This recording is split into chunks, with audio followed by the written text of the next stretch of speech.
So శత్రువుని ఇంకేడిపించాలా. హల్లెలూయా. ఇంకా గడి చెప్దాం. ఆ శత్రువు ఈ లైవ్ చూస్తారు, చూసే కొద్ది ఏడవాల, మనం చెప్పే కొద్ది ఏడవాల. ఆమేన్. ఎస్, ఎక్కడున్నాం మనం? 2 శామ్యూయల్ సక్సెస్ఫుల్గా మనం బైబిల్ స్టడీ కంప్లీట్ చేసాం. 1 శామ్యూయల్ 2 శామ్యూయల్ అయిపోయింది, రూతు గ్రంథం అయిపోయింది. న్యాయాధిపతుల గ్రంథంలోకి వచ్చేద్దాం. రెట్టింపు ఉత్సాహంతో, రెట్టింపు సంతోషంతో సాతాను ఏం చేస్తాడంటే, మనం ఏదన్నా కొత్తగా స్టార్ట్ చేయాలనుకున్నప్పుడు సాతాను ఏం చేస్తాడంటే వాళ్ళ మోరల్ స్టాండర్డ్ని దెబ్బకొడతాడు. సాతాను చేసే టాక్టిక్ ఎట్లా ఉంటుందంటే, ఏదైనా మంచి పని జరుగుతుంది అన్నప్పుడు వాళ్ళ మోరల్ స్టాండర్డ్ని దెబ్బకొడుతుంది. ఉదాహరణకి ఈ వీక్ మనకు బ్యాప్టిజమ్స్ ఉన్నాయి, మనం 1 year సెలబ్రేట్ చేసుకుంటున్నాం. ఒక వారం రోజుల నుంచి జోరీగలాగా సాతాను అంటూనే ఉంటాడు. మధ్యాహ్నం టాప్ మన కొట్టిన ప్రభా నువ్వే చూసుకో అని చెప్పిన. హల్లెలూయా. జోరీగలు వస్తూ ఉంటాయి, పిచ్చి పిచ్చుకలు వస్తూ ఉంటాయి, కానీ వావ్ చర్చ్ గట్టిగా నిలబడుతుంది. హల్లెలూయా. ఆమేన్. ఇంకా గడి చెప్దాం. ప్రతి జోరీగా నశించిపోవును గాక. Very good. న్యాయాధిపతుల్లోకి వద్దాం. న్యాయాధిపతుల్లోకి వచ్చే ముందు ఒక మంచి ఫోటో చూద్దాం. ఫస్ట్ ఫోటో చూద్దాం. న్యాయాధిపతుల్లోకి వచ్చే ముందు బ్యాక్గ్రౌండ్ తెలుసుకోవడానికి ఒక మంచి ఫోటో చూద్దాం. జూమ్ చేయవచ్చా? Very good. ఇప్పుడు న్యాయాధిపతుల గ్రంథము చూడండి, నన్ను చూడండి. న్యాయాధిపతుల గ్రంథము రాసింది సమూయేలు అని అనుకుంటారు చాలామంది. ఎవరు రాశారు అనే విషయం మనకైతే తెలియదు. ఎవరు రాశారని అనుకుంటారు? ఎవరు రాశారు? న్యాయాధిపతుల గ్రంథంలో మొత్తంగా 12 మంది న్యాయాధిపతులు కనిపిస్తారు మనకి. ఎంతమంది? గట్టిగా చెప్పాలి. అయితే కొంతమంది క్రైస్తవ చరిత్రకారులు 13 మంది ఉన్నారు అని చెప్తారు. ఈ 12 మందిలో మొదటి న్యాయాధిపతి ఓత్నిల్, తర్వాత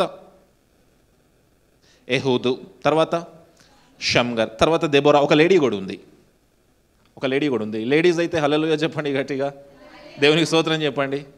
అయితే ఇక్కడ 13th న్యాయాధిపతిని ఎక్కడ ఇంక్లూడ్ చేస్తారు అంటే, ఈ దెబోరాతో పాటు ఇంకొక న్యాయాధిపతి ఉన్నాడు, పురుషుడైన న్యాయాధిపతి ఒక వ్యక్తి ఉన్నాడు. ఆ వ్యక్తిని కలుపుకుంటే 13 మంది అని చెప్తారు. అయితే రికార్డెడ్గా 12 మంది మనకు కనిపిస్తూ ఉన్నారు, ఇంకొక కో జడ్జ్ కూడా ఉన్నాడు అని అంటారు. ఈ 12 మందిలో 6 మేజర్, 6 మైనర్. 6 major, 6 minor. అయితే మేజర్ మైనర్ అంటే ఏజ్లో కాదు. మేజర్ అంటే ఈ 6కి ఎక్కువ బైబిల్ వర్సెస్ ఉన్నాయి ఈ బుక్లో, ఇంకొక 6కి తక్కువ బైబిల్ వర్సెస్ ఉన్నాయి. ఆ రకంగా మనకి 6 మేజర్ జడ్జెస్, 6 మైనర్ జడ్జెస్. అయితే అసలు న్యాయాధిపతులు ఎందుకు కావాలి మనకి అనే విషయాన్ని ఆన్సర్ చేయడానికి న్యాయాధిపతుల గ్రంథము 2వ అధ్యాయము 16వ వచనము. న్యాయాధిపతుల గ్రంథము 2వ అధ్యాయము 16వ వచనంలో దానికి మనకు ఆన్సర్ కనిపిస్తుంది. అసలు న్యాయాధిపతులు ఎందుకు అనే విషయం మనకు అక్కడ కనిపిస్తుంది. ఆ కాలమున యెహోవా వారి కొరకు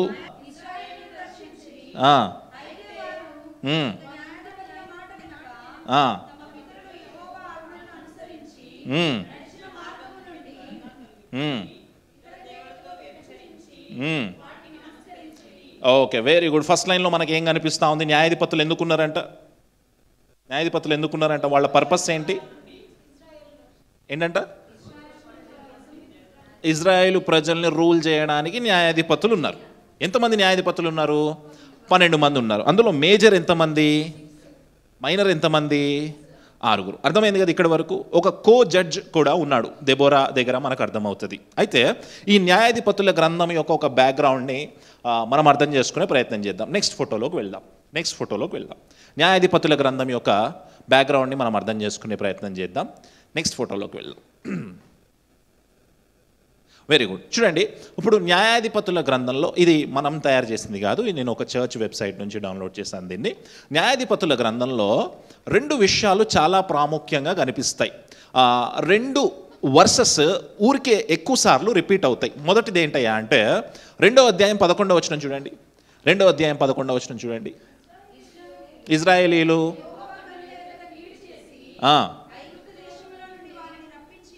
ఏం చేశారంట? యెహోవా కన్నుల ఎదుట ఏం చేశారంట? ఇజ్రాయేలు ప్రజలు యెహోవా ఎదుట కీడు చేశారు, పాపం చేశారు అనే విషయము ఇన్నిసార్లు వినపడుతుంది. 3వ అధ్యాయం 7వ వచనం చూడండి. 3వ అధ్యాయం 7వ వచనం చూడండి. ఇజ్రాయేలీలు యెహోవా సన్నిధిని దోషులై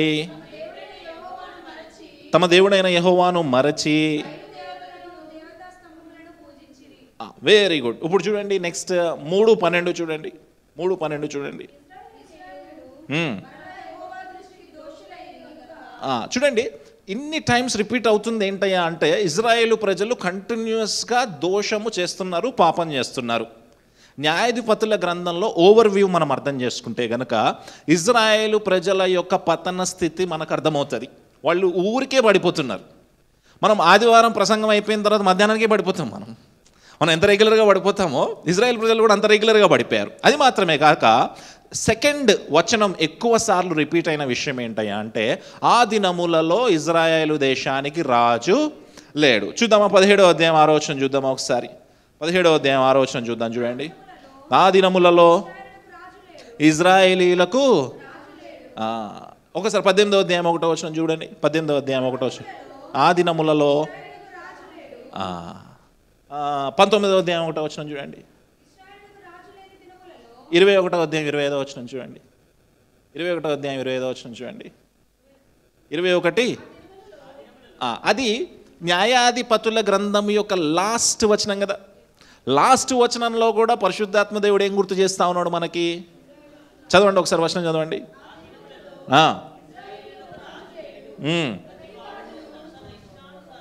ప్రతివాడును తనకు తాను.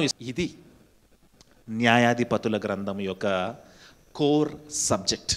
ఏంటి అంటే ఇజ్రాయేలు ప్రజలు ప్రతిసారి పడిపోతూ వచ్చారు. క్రిస్టియన్ లైఫ్ ఏంటి అంటే మనము ప్రతిరోజు పడిపోతాము అనే విషయాన్ని మళ్ళీ మళ్ళీ గుర్తు చేసుకోవడం కోసము ఎలాగైతే ఇజ్రాయేలు ప్రజలు ప్రతిసారి పడిపోయారు అనే విషయాన్ని పరిశుద్ధాత్మ దేవుడు అన్నిసార్లు గుర్తు చేస్తూ ఉన్నాడో మన జీవితంలో కూడా పరిశుద్ధాత్మ దేవుడు ఒక విషయాన్ని కంటతంగా ఆయన గుర్తు చేస్తూ ఉన్నాడు. ఏంటయ్యా అంటే ఆ దినములలో రాజు లేడు, అందుకే ఇజ్రాయేలు ప్రజలు.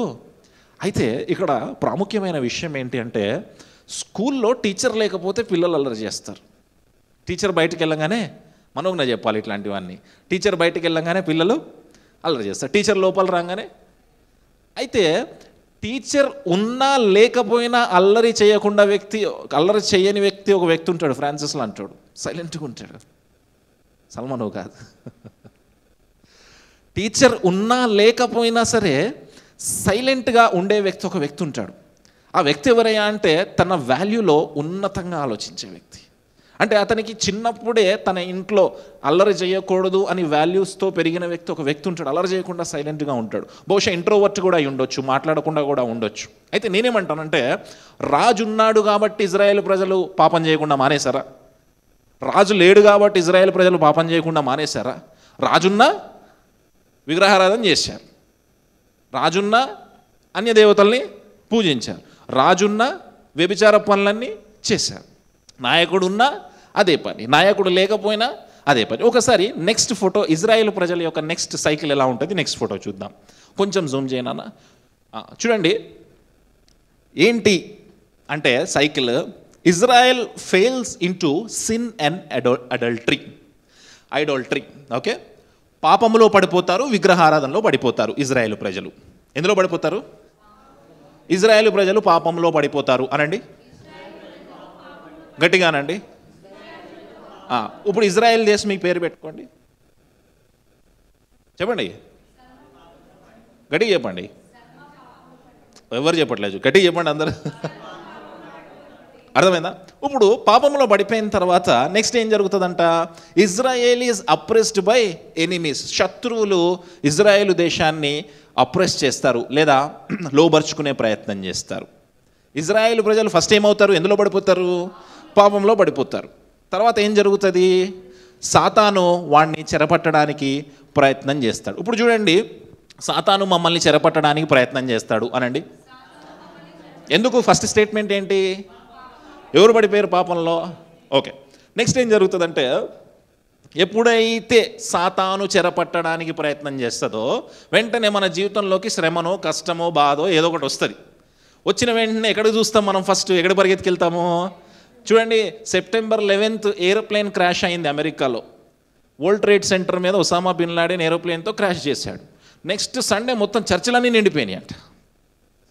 నెక్స్ట్ సండే చర్చిలన్నీ నిండిపోయినాయి అంట. మనకి ఎప్పుడు గుర్తొస్తాడు దేవుడు? అప్పుడు. చూడండి, కానీ రూట్ కాస్ ఎక్కడుంది? ఇక్కడుంది. ఫస్ట్ పాపంలో పడిపోతాము, సాతాను చెరకు అప్పచెప్పబడతాము. తర్వాత వెంటనే ఆ చెరలో ఉన్నప్పుడు, బంధకములో ఉన్నప్పుడు ఎవరు గుర్తొస్తారు మనకు అంటే వెంటనే దేవుని వైపు చూస్తాం. ఎప్పుడైతే దేవుని వైపుకు చూస్తామో దేవుడు ఒక న్యాయాధిపతిని రైజ్ చేస్తాడు, అంటే ఒక రిడీమర్ని రైజ్ చేస్తాడు. నిన్ను విడిపించేవాడిని ఒక వ్యక్తిని రైజ్ చేస్తాడు. పాత నిబంధన గ్రంథంలో, కొత్త నిబంధన గ్రంథంలో మనకి క్రీస్తుని ఏర్పాటు చేశాడు. ఎవరి వైపు చూస్తాము ఇప్పుడు మనము? క్రీస్తు వైపు చూస్తాం, ప్రార్థన చేస్తాం. ఇప్పుడు మోకాళ్ళ ప్రార్థన చేసి ప్రభువా నేను ఇంకోసారి పాపం చేయను అంటాం. అప్పుడు యేసుక్రీస్తు మనల్ని ఏం చేస్తాడు? ఆయన బిడ్డలుగా మనల్ని చేర్చుకున్నాడు కాబట్టి క్షమించేసి మనల్ని విడుదల చేస్తాడు, బంధకంలోంచి విడుదల చేస్తాడు. తర్వాత మనం ఏం చేస్తాము? ప్రతి ఆదివారము తూచా తప్పకుండా దేవుణ్ణి గణపరుస్తాము, మహింపరుస్తాము, ఆరాధిస్తాం. తర్వాత ఏం చేస్తాం? మళ్ళీ రిపీట్. పాపంలో పడిపోతాము, చెరపట్టబడతాము, క్రీస్తు వైపు చూస్తాము, క్రీస్తు మనల్ని విడిపిస్తాడు. అప్పుడు మనం దేవుణ్ణి ఆరాధించడం ప్రయత్నం చేస్తాము. మళ్ళీ వెంటనే ఎక్కడ పడిపోతాము? రిపీట్. ఇదే రిపీట్ అవుతుందా తమ్ముడు చెల్లి? ఇదే రిపీట్ అవుతుందా? ఆలోచన చేయండి ఒకసారి మీ లైఫ్లో. ఒక్కసారి ఆలోచన చేయండి. సండే టు సండే గ్యాప్ ఆలోచన చేయండి. సండే టు సండే గ్యాప్ ఆలోచన చేయండి. ఇది న్యాయాధిపతుల యొక్క కోర్ సబ్జెక్ట్. ఏంటంటే పదే పదే ఇజ్రాయేలు ప్రజలు పడిపోవడం. ఈరోజు కోర్ సబ్జెక్ట్ ఏంటయ్యా అంటే పదే పదే దేవుని యొక్క స్వజనులు, దేవుడు తన రక్తాన్ని ఇచ్చి సంపాదించుకున్న ప్రజలు ప్రతిరోజు పడిపోవడం. ఆఫీస్ ప్లేస్లో పడిపోవడం, చర్చ్ ప్లేస్లో పడిపోవడం, సేవకులు పడిపోవడం, నాయకులు పడిపోవడం. పడిపోతాం, చెరపెట్టబడతాం, వెంటనే దేవుని వైపు చూస్తాం, దేవుడు క్షమించి విడుదల చేస్తాడు, వెంటనే దేవుని ఆరాధిస్తాం, మళ్ళీ రిపీట్, మళ్ళీ సైకిల్ సేమ్. ఏమీ తేడాలి? ఆ రోజు ఇన్ని వేల సంవత్సరాల క్రితం ఇజ్రాయేలు ప్రజల్లో ఏ బుర్ర అయితే ఉందో సేమ్ ఇప్పటికీ అదే కంటిన్యూ అవుతూ ఉంది. కాదు అన్నవాళ్ళు చేయొద్దండి, కాదు అన్నవాళ్ళు చేయొద్దండి. Same repeat. ఇంకేమైనా ఫోటో ఉందా? ఇదే లాస్ట్. ఇంకొక ఫోటో చూద్దామా? Very good. చూడండి, టోటల్గా 12 మంది న్యాయాధిపతులు ఉన్నారు. ఎంతమంది? ఈ 12 మంది న్యాయాధిపతులు ఏ ఏ ప్రాంతంలో ఉన్నారు అనే విషయాన్ని ఆ మ్యాప్ చూపిస్తుంది. 12 గోత్రాలలో 11 గోత్రాలకి వాళ్ళకి ల్యాండ్స్ ఇవ్వబడ్డాయి కదా. సో వాళ్ళందరూ ఏ న్యాయాధిపతి ఎక్కడి నుంచి వచ్చాడు అనే విషయాన్ని అది చూపిస్తుంది. ఇంకో ఫోటో ఏమన్నా ఉందా? ఇంతేనా? లాస్టా? Very good. చూడండి, న్యాయాధిపతుల గ్రంథం 1వ అధ్యాయం మొదటి వచనంలోకి వద్దాం. న్యాయాధిపతుల గ్రంథం 1వ అధ్యాయం 1వ వచనం. యెహోషువ, అందరు చదవాలి, ఆ లైన్ అందరు చదవండి. మళ్ళీ చదవండి, మళ్ళీ చదవండి. ఎవరు మృతి పొందిన తర్వాత? జాగ్రత్త వినండి. సందర్భం ఎప్పుడు అంటే యెహోషువ చనిపోయిన తర్వాత స్టార్ట్ అవుతుంది న్యాయాధిపతుల గ్రంథం. వాగ్దాన దేశంలోకి యెహోషువ నడిపించాడు, చనిపోయాడు. కాలేబు ఉన్నాడు, యెహోషువ చనిపోయాడు. ఏలియాజరు అనే ప్రధాన యాజకుడు ఉండేవాడు. బహుశా ఏలియాజరు కొడుకు ఫినెహాస్ ప్రధాన యాజకుడేమో అప్పుడు. ఆ సందర్భంలో జరుగుతూ ఉన్న విషయము. అయితే ఇక్కడ మనం ఆలోచించాల్సిన విషయం ఏంటి అంటే యెహోషువ అప్పటి వరకు ఇజ్రాయేలు ప్రజలకు ఏమై ఉన్నాడు? నాయకుడై ఉన్నాడు. ఇప్పుడు ఎవరు చనిపోయారు? నాయకుడు చనిపోయాడు. నాయకుడు లేని దేశము, టీచర్ లేని క్లాస్ రూమ్. ఆలోచన చేద్దాం. నాయకుడు లేని దేశం, అది సందర్భము. అయితే ఇక్కడ ఒక విషయం మనం గమనించాలి. ఇప్పటి వరకు ఇజ్రాయేలు ప్రజలు ఐగుప్తు దేశంలోంచి విడిపించబడిన తర్వాత ఎన్ని సంవత్సరాలు తిరిగారు? 40 సంవత్సరాలు ఊర్లన్నీ తిరిగారు. వాళ్ళకి అసలు దేశం అంటే ఏంటో తెలియదు, భూమి అంటే ఏంటో తెలియదు. తిరిగారు, టెంట్లు వేసుకున్నారు. మోషే ఏం చెప్తే అది చేశారు, మోషే మీద తిరుగుబాటు చేశారు. యెహోషువ ఏం చెప్తే అది చేశారు. ఒక పర్మనెంట్ ల్యాండ్ అనేది వాళ్ళకి లేదు. సందర్భం జాగ్రత్తగా వినండి. ఇప్పటి వరకు వాళ్ళకి ఒక పర్మనెంట్ ల్యాండ్ అనేది అక్కడక్కడ రెంట్కున్నారు. అక్కడక్కడ రెంట్కున్నారు. ఇప్పుడు ఓన్ హౌస్లోకి వెళ్ళారు, ఇజ్రాయెల్ దేశంలోకి వెళ్ళారు. దేవుడు వాగ్దాన భూమిని ఇచ్చాడు. ఓన్ హౌస్లోకి వెళ్ళిన టైంకి, వాగ్దాన భూమిని ఇచ్చిన టైంకి యెహోషువ చచ్చిపోయాడు. క్రూషియల్ టైంలో ఉండాల్సిన యెహోషువ చచ్చిపోయాడు. ఆలోచన చేద్దాం ఒకసారి సందర్భం. అక్కడక్కడ తిరిగాము, అక్కడ టెంట్లు వేసుకున్నాము, ఇష్టం ఉన్నట్టు ప్రవర్తించాము, దేవుని తిట్టాము, మాంసం లేదన్నాము, అన్నీ అయిపోయినాయి. మన బ్యాచులర్ లైఫ్ అంతా ఎంజాయ్ చేశాం. ఓకే, ఇప్పుడు ఎక్కడికి వెళ్ళాము? మన ఓన్ ప్లేస్లోకి వెళ్ళాం, మన ఓన్ ఫ్యామిలీలోకి వెళ్ళాం, మన ఓన్ ల్యాండ్లోకి వెళ్ళాం. ఆ ల్యాండ్లోకి వెళ్ళిన టైంలోకి సడన్గా యెహోషువ చనిపోయాడు. ముసలోడై చనిపోయాడు, లేదా వేరే వేరే కారణాలు. ఇన్ని రోజులు వాళ్ళు ఎవరి వైపు చూశారు? యెహోషువ వైపు చూశారు. ఏం కావాలన్నా ఎవరి దగ్గరికి వెళ్ళారు? యెహోషువ దగ్గరికి వెళ్ళారు. మాంసం కావాలంటే ఎవరిని తిట్టుకున్నారు? మోషేని తిట్టుకున్నారు. నీళ్లు లేవంటే ఎవరిని తిట్టుకున్నారు? మోషేని తిట్టుకున్నారు. ఐగుప్తులోనే బాగుండే కదా సమాజ స్థలాలు, ఇక్కడ తీసుకొచ్చి చంపేమైందయ్యా అని మోషేని తిట్టుకున్నారు. తర్వాత యెహోషువను కూడా తిట్టుకొని ఉంటారులే, సల్మాన్ అని తిట్టుకుంటూ ఉంటుంది అప్పుడప్పుడు అలాగా. ఓకే, తిట్టుకున్నారు. వీళ్ళ పాయింట్ ఆఫ్ కాంటాక్ట్ ఏందయ్యా అంటే యెహోషువనే. ఇప్పటి వరకు గాలికి తిరుగుతున్నంతసేపు పర్మనెంట్ లైన్లోకి వచ్చారు. నెక్స్ట్ ఏం చేయాలో తెలియదు. ఒక లీడర్ కావాలి, ఒక మెంటర్షిప్ కావాలి, ఒక సహవాసం కావాలి, ఒక ఉన్నతమైన ఆలోచన చెప్పే వ్యక్తి కావాలి. కరెక్ట్ టైంలో యెహోషువ చచ్చిపోయాడు. ఇప్పుడు వాళ్ళ పరిస్థితి ఆలోచించండి. ఎన్ని గోత్రాలు ఉన్నాయి? 12 గోత్రాలు. ఇప్పుడు ప్రతి గోత్రంలోంచి నేనే లీడర్ నన్ను ఒకడు బయలుదేరుతాడా? యెహోషువ తర్వాత ఎస్ ఆయా కొంతమంది ఫ్రాక్లాడుతున్నారు బయట. నేనే ఏంటంట రెడీ చెప్పండి. నేనే అనండి. నేనే దేవుని బిడ్డని అనండి. నేనే క్రీస్తు పరిచారకుణ్ణి. అంతవరకే చాలు. మనకి ఎవరు సింహాసనాలు టైటిల్స్ అక్కర్లేదమ్మా. చూడండి, యెహోషువ చనిపోయాడు. సందర్భము చాలా వెరైటీగా ఉంది. నేను అక్కడ నిలబడి ఆలోచన చేస్తూ ఉంటే ఆ సందర్భం చాలా వెరైటీగా ఉంది. అసలు వాళ్ళ బ్రెయిన్స్లో ఏం తిరుగుతున్నాయో తెలియదు. అయితే ఒక అద్భుతమైన పని చేశారు ఇజ్రాయేలు ప్రజలు. ఏం చేశారో చూద్దాం, చదువుదాం. కనానీయులతో యుద్ధము చేయుటకు తమలో ఎవరు ముందుగా వారి మీదకి పోవలసినదని యెహోవా తెలియజేయనట్లు. వెరీ గుడ్, మంచి పని చేశారు. కాకపోతే ఇక్కడ ప్రాబ్లం ఏందయ్యా అంటే యెహోషువతోటి దేవుడు ఏం చెప్పాడయ్యా అంటే నువ్వు వాగ్దాన భూమిలోకి వెళ్ళిన తర్వాత అక్కడ ఉన్న వాళ్ళందరినీ ఎల్లగొట్టు అన్నాడు. కానీ కొంతమంది వేగుల వాళ్ళు వెళ్ళిన తర్వాత ఏమన్నారు? అమ్మో అక్కడ పెద్ద పెద్ద అనాకీయులు ఉన్నారు, ఇంతింతున్నారు, వాళ్ళని చూస్తుంటే భయం వేస్తుంది అన్నారా? మోషే పంపించినప్పుడు కూడా ఆల్మోస్ట్ అదే రిపోర్ట్ చెప్పారు. ఇక్కడ యెహోషువకి ఇజ్రాయేలు ప్రజలకి దేవుడు చెప్పింది ఏందయ్యా అంటే అక్కడ ఉన్న వాళ్ళని ఫస్ట్ నువ్వు వెళ్ళగొట్టు అన్నారు. అయిందా పని? కంప్లీట్ అయిందా? అవలే. ఇప్పుడు ఆలోచన చేయండి, యెహోషువ చచ్చిపోయాడు. ఇప్పుడు ఇజ్రాయేలు ప్రజలు ఎవరి వైపు చూడాలి? ఇప్పుడు ఇజ్రాయేలు ప్రజల ఎదుట ఒక సమస్య కనిపిస్తూ ఉంది. కనానీయులు కనిపిస్తూ ఉన్నారు. కనాను దేశాన్నే కదా వాళ్ళు స్వాధీనపరచుకుంది. ఈ కనానీయుల్ని వెళ్ళగొట్టాలి. ఇన్ని రోజులు యెహోషువ వెనకాల తిరిగినాం. వాక్యం కావాలంటే పాస్టర్ అన్న వెనకాల తిరిగినాం. ఒక ఆదివారం పాస్టర్ అన్న రాకపోతే ఆగమైపోతుంది. అంతేనా? ఇన్ని రోజులు ఆత్మీయమైన స్థితిని యెహోషువ కట్టాడు వాళ్ళకి. వాళ్ళ అవసరాల కొరకు దేవుని దగ్గర వ్యాజ్యం ఆడాడు యెహోవా. వాళ్ళకి దేవుడితోటి పెద్దగా అవసరం పడలేదు అనుకుంటున్నాను నేనైతే. నాయకుడు అన్నీ చూసేసుకుంటున్నాడు. సడన్గా నాయకుడు పోయాడు, ఎదురుగా శత్రువు కనిపిస్తున్నాడు. ఇప్పుడు ఆలోచన చేద్దాం. నేనున్నా, ఫ్రాన్సిస్ ఉన్నాడు, ఇటు పక్కన సాయి ఉన్నాడు. ఈ మా డిస్కషన్లు ఎట్లుంటాయి ఆలోచన చేయండి. సాయి ఏం చేద్దామంటావు అంటాడు. అన్న నాకు తెలియదు, నేను వరంగల్ వెళ్ళిపోతా, పెళ్ళి ఉంది అంటాడు సాయి. ఫ్రాన్సిస్ నన్ను అడగొద్దన్నా, నేను ఇంట్రోవర్ట్ అంటాడు ఫ్రాన్సిస్. డిస్కషన్స్ ఆలోచన చేద్దాం. ఇప్పుడు వీళ్ళందరూ చేసిన వైజ్ డెసిషన్ ఏంటయ్యా అంటే 12 మంది పరిగెత్తుకుంటే ఎక్కడికి వెళ్ళారు? ఏం చేయడానికి వెళ్ళారు? ప్రార్థన చేయడానికి వెళ్ళారు. ప్రార్థన చేయడం అంటే అక్కడ వాళ్ళు ప్రధాన యాజకుడి దగ్గరికి వెళ్ళి ఊరీము తుమ్మీము ద్వారా కనానీయుల మీదకి వెళ్ళొచ్చా లేదా అని విచారించడానికి వెళ్ళారు. ఉరీము తుమీము గుర్తుందా? నల్లరాయి, తెల్లరాయి. ప్రధాన యాజకుడు చేయి పెట్టి ప్రార్థన చేస్తాడు.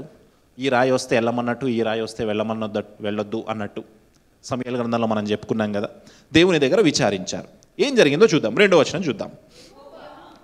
ఎవరు ఎవరు ఎవరు సమాధానం ఇచ్చారు? ఎవరికి సమాధానం ఇచ్చాడు? యెహోషువాకి ఇచ్చాడా? ఇశ్రాయేల్ ప్రజలకి ఇచ్చాడా? ఇప్పుడు ఆలోచన చేయండి. పాస్టర్ తోటే దేవుడు మాట్లాడతాడా? మీతో కూడా మాట్లాడతాడా? మీతో కూడా మాట్లాడతాడు దేవుడు. కానీ ఎవరు విచారణ చేయరు? ఎవరి మీద డిపెండ్ అవుతాము? That's the problem. అది ప్రాబ్లం. ఇజ్రాయేలు ప్రజలు ఉరీము తుమ్మీము ద్వారా ప్రధాన యాజకుడిని, బహుశా ఫినెహాసును తెచ్చుంటారు, లేదా ఎలియాజరుని తెచ్చుంటారు. అయ్యా ఏంది సందర్భము అని అడిగారు. అడిగితే యెహోవా సెలవిచ్చాడంట. యెహోవా ఆన్సర్ చేశాడంట. తమ్ముడు చెల్లి, నీ ప్రార్థన దేవుడు ఆన్సర్ చేయడానికి ఇష్టపడతా ఉన్నాడు. మరి ప్రార్థన చేస్తూ ఉన్నావా? ఎప్పుడు చివరిసారి ప్రార్థన చేసావు? ఎప్పుడు చివరిసారి ప్రార్థన చేసావు వంశీ? ఎప్పుడు చివరిసారి ప్రార్థన చేసావు మనోజ్ఞ? అది ప్రశ్న. దేవుడు నీ ప్రార్థనలను ఆన్సర్ చేయడానికి ఆయన ఇష్టపడతా ఉన్నాడు. నీ ప్రార్థనలకు సమాధానం చెప్పడానికి ఆయన ఇష్టపడతా ఉన్నాడు. మీ పాస్టర్ ప్రార్థనే కాదు, నీ ప్రార్థన కూడా వింటాడు దేవుడు. హల్లెలూయా. పాస్టర్ గారు ప్రత్యేకమైన క్యాస్ట్ ఏం కాదు, ఆయన హై క్యాస్ట్ ఏం కాదు గర్భగుడిలోకి వెళ్ళడానికి. నీ ప్రార్థనలు కూడా వింటాడు దేవుడు. ప్రతి ఒక్క మానవుడి ప్రార్థన వినడానికి ఆయన ఇష్టపడతా ఉన్నాడు. హల్లెలూయా. ప్రతి మానవుడి ప్రార్థన వినే దేవుడు మన దేవుడు. హల్లెలూయా. ఆయన మన ప్రార్థనలు వినుగాక. ఇప్పుడు చూడండి, ప్రార్థన చేశారు. యెహోవా ఏమని సెలవిచ్చాడు చూద్దాం. 2వ వచనం చదువుదాం. ఆ దేశాన్ని ఎవరికి ఇచ్చాడంట? కనానీయులు ఉన్న ల్యాండ్ని ఏ వంశస్థులకి ఇచ్చాడు? యూదా వంశస్థులకి ఇచ్చాడు. ఎవరికి ఇచ్చాడు? యూదా వంశస్థులకి ఇచ్చాడు. వాడికి ఇచ్చినందున వారు పోవలెనని. ఓకే, దేవుడు కరెక్ట్గానే చెప్పాడు. ఆ ల్యాండ్ నేను ఎవరికి అప్పచెప్పాను? బాధ్యత ఎవరిది? యూదా వంశస్థులు. వాళ్ళని వెళ్ళమన్నాడు. యూదా వంశస్థులు ఏం చేశారు చూద్దాం. అప్పుడు యూదా వంశస్థులు తమ సహోదరులైన షిమ్యోనీయులతో, మనం కనానీయుల యుద్ధం చేయుటకు మా వంతులోనికి మాతో కూడా. యూదా వంశస్థులు ఎవరిని అడిగారంట? షిమ్యోను గోత్రం వారిని అడిగారు. ఎవరంట షిమ్యోను గోత్రం వారు? ఏమవుతారు? యూదా వంశస్థులకు సహోదరులు అవుతారు. అన్న తమ్ముళ్ళు, ఒక తల్లి బిడ్డలు. ఆదికాండము 29వ అధ్యాయం 33వ వచనము. ఆమె మళ్ళా గర్భవతి అయి కుమారుని కని గనుక అనుకొని షిమ్యోను అని పేరు పెట్టెను. ఎవరు పుట్టారు? నెక్స్ట్ తర్వాత చదవండి. గర్భవతి అయి హత్తుకొని ఉండును అనుకొని లేవి అని పేరు పెట్టాను. నెక్స్ట్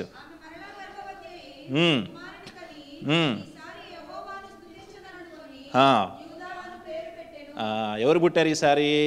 యూదా. ఫస్ట్ రౌండ్ షిమ్యోను, యూదా. ఎవరు వీళ్ళిద్దరు?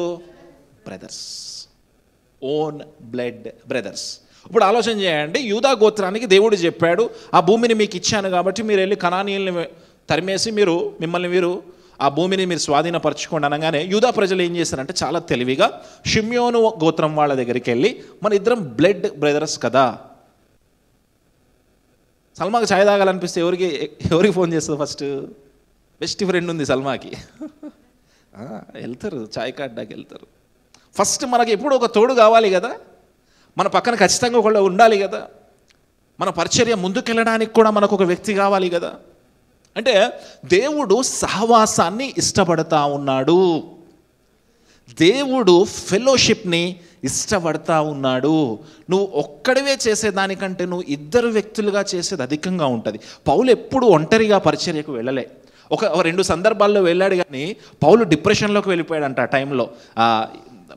ఫిలిప్పీలకు రాసిన పత్రికలో అనుకుంటా ఆ విషయాన్ని గుర్తు చేస్తాడు.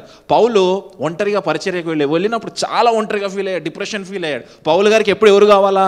గ్యాంగ్ కావాలా. లూకా గారు, తిమోతి గారు, బ్యాచ్ని వేసుకొని తిరిగేటోడు. ఏంటి బ్యాచ్ని వేసుకొని తిరగడం వల్ల ఉపయోగమయ్యా అంటే, నువ్వు ఈ ప్రాంతానికి వెళ్ళు, నేను ఈ పరిచర్య, ఒక విస్తరణ, స్టెబిలిటీ. ఇప్పుడు ఆలోచన చేయండి, ఇదే హాల్ సండే రోజు ఎన్ని చర్చలు జరుగుతాయి మనకి? ఇప్పుడు నేను నాది ఒక్కటే జరగాల అనుకున్నాను అనుకోండి, అప్పుడు చూడండి, టేకింగ్ సంబడి ఇంటూ కాన్ఫిడెన్స్, ఒకరిని సహవాసములోనికి తీసుకో. క్రైస్తవ జీవితము సహవాసముతో ముడిపడి ఉన్నది. అందుకే వాక్యం కూడా నరుడు గురించి ఏమన్నా, నరుడు ఒంటరిగా ఉండడము మంచిది కాదు కనుక ఆయనకి ఏం కావాలి? సహవాసం, ఫెలోషిప్ కావాలి, సహవాసము కావాలి. సాయి బండి మీద ఒంటరిగా రావడం మంచిది కాదు కనుక వెనకాల ఫ్రాన్సిస్ని ఎక్కించుకొని ఎందుకు, ఏం చెప్పుకోవాలి? మంచిగా ఉంటుంది కబుర్లు చెప్పి ముచ్చటుంటే.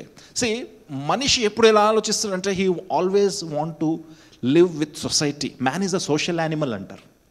సొసైటీతో బ్రతకడానికి ఇష్టపడతారు. కొంతమంది మాత్రం కొంచెం దూరంగా ఒంటరిగా బ్రతకడానికి ఇష్టపడతారు, కానీ మనుషులు కలివిడిగా ఉండడానికి ఇష్టపడతారు. ఒక వారం రోజులు ఒంటరిగా హాస్టల్ రూమ్లోనో ఆఫీస్లో మనం ఉన్నామంటే పిచ్చెక్కేస్తుంది మనకి. చూడండి, యూదా వారు ఏం చేస్తారంటే షిమ్యోనీలను అడుగుతున్నారు, రండి మనం కూడా కలిసి పోరాటం చేద్దాం. ఒక వ్యక్తి తరిమితే 1000 మంది వెళ్తారేమో, ఇద్దరు వ్యక్తులు కలిసి తరిమితే 2000 మంది వెళ్తారు, డైలాగులు కొట్టారేమో. They are encouraging the fellowship. పరిశుద్ధాత్మ దేవుడు తమ్ముడు చెల్లికి ఏం నేర్పిస్తున్నాడో తెలుసా? సహవాసములో ఎదగబడు, సహవాసములో ఎదుగు. సహవాసములో నువ్వు ఉంటే ఆయన నిన్ను ఉన్నతమైన స్థితికి తీసుకొని వెళ్ళడానికి ఇష్టపడతా ఉన్నాడు. హల్లెలూయా. నీ ఆత్మీయమైన స్థితిని ఆయన ఉన్నతంగా ఉంచడానికి ఇష్టపడతా ఉన్నాడు. నీకు శ్రమ వచ్చినప్పుడు సంఘం నిలబడుతుంది, నీకు పెళ్ళి వచ్చినప్పుడు సంఘం నిలబడుతుంది, నీకు కష్టం వచ్చినప్పుడు సంఘం నిలబడుతుంది, నీకు పోలీస్ స్టేషన్లో సంఘం వచ్చినప్పుడు, నీకు పోలీస్ స్టేషన్లో సమస్య వచ్చినప్పుడు సంఘం నిలబడుతుంది. ఎవరన్నా అనుకోకుండా ఇంట్లో చనిపోతే నీకోసం సంఘం నిలబడుతుంది. క్రైస్తవ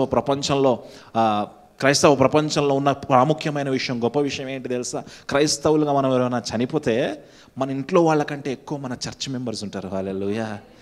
క్రైస్తవుల్లో ఉన్న ఒక గొప్ప విషయం, ఇట్ ఎంకరేజెస్ ఫెలోషిప్. యూదా గోత్రం వారికి తెలుసు. అన్నా వెళ్దామా అన్నాడు యూదా షిమ్యోనుతో. యూదా గోత్రికులు షిమ్యోను గోత్రికులతోటి, అన్నలు వెళ్దామా, కలిసి వెళ్దామా అన్నారు. షిమ్యోను గోత్రికులు నో చెప్పలే. చూడండి ఏం చేశారు వాళ్ళు, మా వంతులోనికి మాతో కూడా రండి, మేము మీతో కూడా వంతులోనికి వచ్చేదామని చెప్పగా షిమ్యోనీలు వారితో కూడా, షిమ్యోనీలు వెళ్ళారా వెళ్ళలేదా? మాకు అవసరం వచ్చినప్పుడు మీరు రండి, మీకు అవసరం వచ్చినప్పుడు ఆఫర్ చేశారు, ఫెయిర్ ఆఫర్. తర్వాత ఏం జరిగింది చూద్దాం. కనానీయుల మీదకి యూదా వంశస్థులు పోయినప్పుడు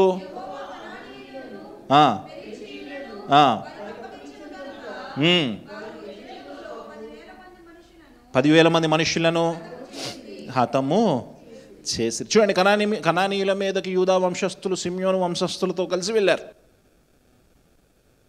అప్పుడు యెహోవా ఏం చేశాడు? వాళ్ళని ఎవరికి అప్పచెప్పాడు? శత్రువుల్ని డైరెక్ట్గా వాళ్ళ చేతికి అప్పచెప్పాడు. లెక్క ప్రకారం వీళ్ళు వెళ్ళి శత్రువుల్ని చంపాలి, కానీ దేవుడే స్వయంగా శత్రువులను నీ చేతికి అప్పచెప్పడానికి ఇష్టపడతా ఉన్నాడు. తమ్ముడు చెల్లి, ప్రార్థన ద్వారా సాధ్యము, ప్రార్థన ద్వారా సాధ్యము. తర్వాత ఏం జరిగింది చూద్దాం.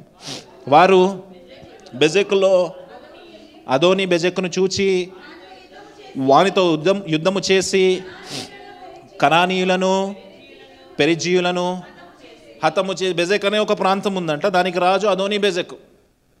బెజెక్ అనే ఒక ప్రాంతం ఉంది, ఆ ప్రాంతానికి రాజు ఎవరు? అదోని బెజెక్. అతన్ని చూసి అతన్ని తరిమి కనానీయులందరినీ, వెరీ గుడ్, తర్వాత చదవండి. అదోని బెజెక్ పారిపోగా తరిమి పట్టుకొని అతని కాళ్ళు చేతులు బ్రొటన వేళ్లను కోసి. జాగ్రత్తగా వినండి, ఇక్కడ జాగ్రత్తగా వినండి. యూదా వంశస్థులు యుద్ధానికి వెళ్ళారు. బెజెకు అనే ప్రాంతంలో అదోని బెజెక్ అనే రాజు ఉన్నాడు. రాజును పట్టుకున్నారు, పారిపోతుంటే తెచ్చారు. ఏం కోసేశారంట? దేనివి? కాళ్ళవి. దేవుడు చంపమని చెప్పాడా వీళ్ళకి? వీళ్ళేం చేస్తున్నారు? శత్రువుని చంపమనే కదా, తరిమేయమనే కదా. వీళ్ళు చేయాల్సిన పని ఏంటి? శత్రువుని, రాజు దొరికాడు, రాజుని ఏం చేయాలా? ఏం కోసేశారంట? ఈ 2 బొటన వేళ్ళు కాళ్ళకున్న బొటన వేళ్ళు కోసేశారంట. ఏమేయలేడు అప్పుడు? బాణము వేయలేడు, కత్తి పట్టుకుని. అంటే అతన్ని నిర్లభ్యంగా చేసేసారు, అంటే ఏ దేనికి పనికి రాకుండా చేసేసారు ఆ వ్యక్తిని. నేను ఏం ప్రశ్న వేస్తా ఉన్నానంటే, బొటన వేళ్ళు కోయమనే ఆలోచన ఇజ్రాయేల్ ప్రజలకు ఎక్కడి నుంచి వచ్చింది? బొటన వేళ్ళు కోయాలి అనే ఆ క్రూరమైన ఆలోచన ఇజ్రాయేల్ ప్రజలకు ఎక్కడి నుంచి వచ్చింది? ఎక్కడి నుంచి వచ్చిందో చూద్దాం. నెక్స్ట్ వచనం చదవండి. అప్పుడు అదోని బెజకు తమ కాళ్ళు చేతుల కోయబడిన 70 మంది రాజులు నా భోజనపు బరల కింద ముక్కలు ఏరుకొని చుండిరి. నేను చేసినట్లే దేవుడు నాకు ఏం చేశాడంట? 70 మంది ఇతర దేశాల రాజుల్ని తీసుకొచ్చి వాళ్ళ బటన వేళ్ళు కోసేశాడంట ఈ అదోని బెజెక్. ఇప్పుడు ఏమంటుండే తెలుసా? నేను 70 మంది రాజుల్ని చేశాను కదా, ఇప్పుడు దేవుడు నాకు ప్రతిఫలం ఇచ్చి. ఇజ్రాయేల్ ప్రజలు కనానీయుల్ని తరమకముందు, యూదావారు కనానీయుల్ని తరమకముందు అదోని బెజెక్ ఏం చేశాడంట? 70 దేశాలకు చెందిన రాజులను పట్టుకొచ్చి వాళ్ళ బొటన వేళ్ళు కోసిపడేశాడంట, కాళ్ళవి చేతులవి. 2 కోణాలు చెప్తాను మీకు.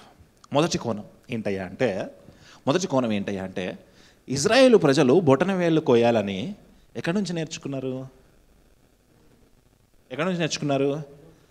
అదోని బెజెక్ ఏం చేశారో వీళ్ళు, అంతే కదా, ఎక్కడి నుంచే నేర్చుకున్నారు. ఇప్పుడు దేవుని ప్రజలు ఎవరు? అన్యులు ఎవరు? అదోని బెజెక్ వాళ్ళు, వీళ్ళు అన్యులు, కనానీయులు.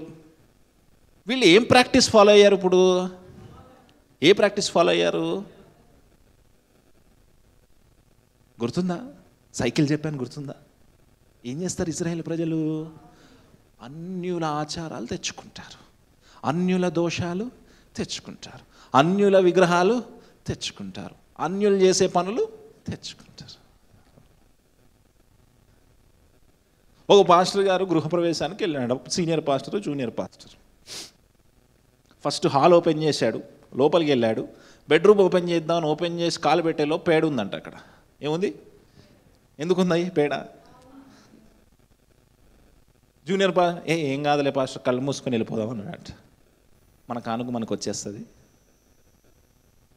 ఎక్కడి నుంచి నేర్చుకున్నారు ఇజ్రాయేల్ ప్రజలు? అన్యుల ఆచారాన్ని తెచ్చుకున్నారు. రాజుని చంపి వదిలేస్తే అయిపోయేది కదా. అన్యులు చేసినట్టు నువ్వు చేయాలా సల్మా? అన్యులు చేసినట్టు నువ్వు చేయాలా వంశీ? దేవుడు ప్రశ్నిస్తా ఉన్నాడు, తమ్ముడు చెల్లి నేను. అన్యులు తీర్పు తీర్చినట్టుగా నువ్వు తీర్పు తీర్చాలా?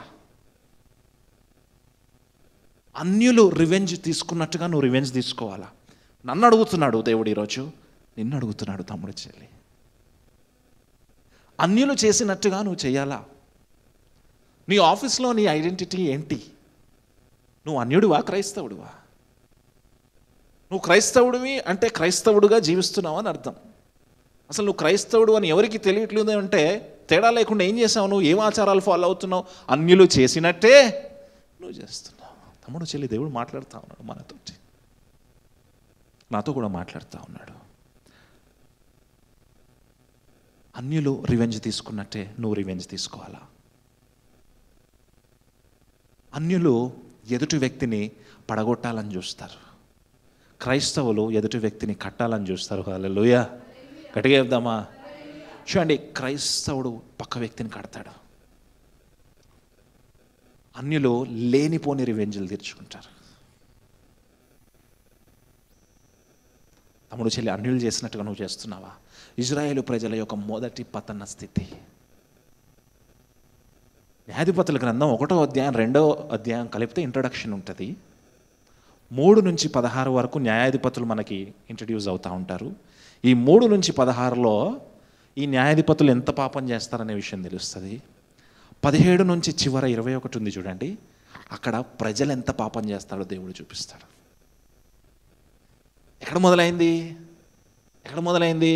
1వ అధ్యాయంలో మొదలైంది. అన్యరాజు చేసినట్టు వీళ్ళు చేశారు. ఏదైనా విషయము అన్యులు చేస్తున్నట్టుగా నువ్వు చేస్తూ ఉన్నావా? తమ్ముడు చెల్లి, దేవుడు నీతో మాట్లాడుతూ ఉన్నాడు ఈరోజు. ఇమ్మీడియట్గా స్టాప్ చేయి, ఇమ్మీడియట్గా ఆపేసి. ఇప్పుడు రెండో కోణాన్ని చెప్తాను మీకు. రెండో కోణాన్ని చెప్తాను. బొటన వేళ్ళు రెండు నరికేయంగానే ఆ అన్యదేశపు రాజు ఏమన్నాడు చదవండి, 7వ వచనం చదవండి. అప్పుడు అదోనీ బెజెకు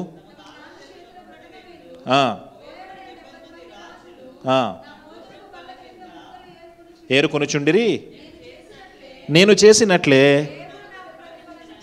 దేవుడు నాకు ప్రతిఫలము ఇచ్చే. నేనేం చేశానో అదే నాకు తిరిగి. తమ్ముడు చెల్లి జాగ్రత్తగా వినండి, నువ్వేం చేస్తావో అదే నీకు తిరిగి వచ్చును గాక. నువ్వు ఏం చేస్తావో అదే తిరిగి వస్తుంది. పౌలు భక్తుడు అద్భుతమైన మాట చెప్తాడు తెలుసా. గలతీలకు రాసిన పత్రిక తీయండి, 6వ అధ్యాయం 7వ వచనంలోకి రండి. గలతీలకు రాసిన పత్రిక 6వ అధ్యాయం 7వ వచనంలోకి రండి. అద్భుతమైన మాట చెప్తాడు పౌలు భక్తుడు అక్కడ. చాలా సాదాసీదాగా తీసుకుంటాం ఆ మాటను మనం. 6వ అధ్యాయం 7వ వచనం చూడండి. మోసపోకుడి దేవుడు, ఫస్ట్ నుంచి చదవండి, మళ్ళీ అనండి, గట్టిగా చెప్పండి. ఏంటంట? మోసపోకుడి. జాగ్రత్త వినండి. ఈ పత్రిక పౌలు గారు ఎవరికి రాస్తున్నాడు? గలతీయులు అంటే క్రైస్తవులా అన్యులా? ఎవరికి చెప్తున్నాడు పౌలు గారు మోసపోకుడి అని? మనకే. ఈ వచనం ఎవరికి చెప్తున్నాడు పౌలు గారు? మనకే. మోసపోకుడి మనోజ్ఞ, మోసపోకుడి సాయి, మనకే చెప్తున్నాడు. మోసపోకుడి అన్వేష్. అరే అన్వేష్, మోసపోతున్నావా? దేవుడు. తర్వాత వచనం చదవండి, చాలా అద్భుతంగా ఉంటుంది. మనుష్యుడు ఏమి విచ్చునో ఆ పంటనే కోయును. Whatever you sow you reap. నువ్వు ఏది విత్తుతావో అదే కోస్తావు.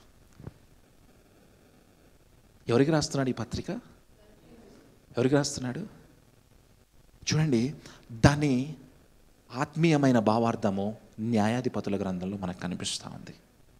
అన్యుడి జీవితంలో దేవుడు ఆ మాటను నెరవేర్చి ఇజ్రాయేలు ప్రజలకు ఒక దిక్సూచిగా చూపించాడు. ఎట్లా అవుతాయి మీ బ్రతుకులు అని. నువ్వు ఏమి విత్తుతావో అదే కోస్తావని చూపించాడు ఎగ్జాంపుల్గా. కొత్త నిబంధన దగ్గరకు వచ్చేసరికి క్రైస్తవులకు దేవుడు ఆ మాట చూపిస్తా ఉన్నాడు. ఇంకో అద్భుతమైన విషయం ఏంటి తెలుసు? మనం అనుకుంటాం అంతా మనమే సాధించాం, ఈ రక్షణ నాదే, ఈ బాప్తిస్మం నేనే తీసుకున్నాను, నేనే గొప్ప, నాదే రక్షణ. మనం ఏమీ చేయలేదు. శిలువ మీద ఆయన విత్తాడు, ఇక్కడ మనం కోస్తున్నాం. హల్లెలూయా. ఆయన విత్తినది మనం కోస్తున్నాం. ఆత్మీయ జీవితంలోకి వచ్చిన తర్వాత, క్రైస్తవ జీవితంలోకి వచ్చిన తర్వాత, తమ్ముడు చెల్లి, నువ్వు ఏమి విత్తుతావో అదే కోస్తావు. తర్వాత వచనం చూడండి, అద్భుతంగా ఉంటుంది. వారు, అది కాదు నాన్న, గలతీయుల పత్రికలోనే చదవండి. తన శరీరచులను బట్టి విత్తువాడు తన శరీరము నుండి క్షయమను పంట కోయును. తర్వాత వచనం, ఆత్మను బట్టి విత్తువాడు ఆత్మ నుండి నిత్య జీవమను. ఇప్పుడు ఆలోచన చేయండి, రోజు ఏమి విత్తుతున్నారు మీరు? Simple. What are you sowing? What are you sowing in your mind? తమ్ముడు చెల్లి ఆలోచన చేయండి. ఫోన్ స్క్రోల్ అవుతా ఉన్నప్పుడు ఏ విత్తనాలు నీ బ్రెయిన్లోకి వెళ్తున్నాయి? దేవుని వాక్యము వింటా ఉన్నప్పుడు ఏ విత్తనాలు నీ బ్రెయిన్లోకి వెళ్తున్నాయి? ఒక మంచి అందమైన అమ్మాయిని, అందమైన అబ్బాయిని చూసినప్పుడు ఏ విత్తనాలు నీ బ్రెయిన్లోకి వెళుతున్నాయి? ఏం విత్తుతున్నావు తమ్ముడు? నీ ఆత్మీయమైన జీవితంలో ఏం విత్తుతున్నావు? అదే పంటను నువ్వు కోస్తావు. ఆలోచించండి. ఏం చేస్తామంటే మన సైకిల్ ఏంటంటే ఫస్ట్ ఎక్కడ పడిపోతామంట? పాపంలో పడిపోతాం. వెంటనే కుయో మొర్రో అంటాం. మనల్ని చూసి సాతాను కూడా అన్నాడు చూడు, నా అట్లా. దేవునికి స్తోత్రం. నీ మైండ్లో ఏం విత్తుతున్నావు తమ్ముడు? దేవుడు అదోనీ బెజెక్ ద్వారా నీతో మాట్లాడాలనుకుంటున్నాడు. నువ్వు ఏమి విత్తుతావో అది నువ్వు కోస్తావు. ఈ అదోనీ బెజెక్ అనుకున్నాడంట, ఎంతమందిని అలా చేశాడు? ఎంతమందిని చేశాడు? 70 మందిని చేశాడు. ఎంతమంది నేర్పించాడు?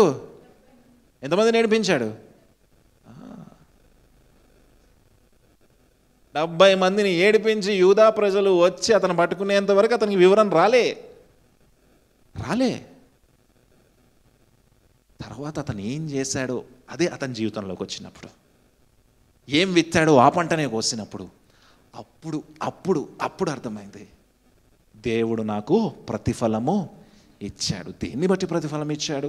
నేను విత్తిన దాన్ని బట్టి ప్రతిఫలం ఇచ్చాడు. తమ్ముడు, చెల్లి, ఏం విత్తుతున్నావు? ఏం కోస్తున్నావు? కోపాన్ని విత్తుతున్నావా?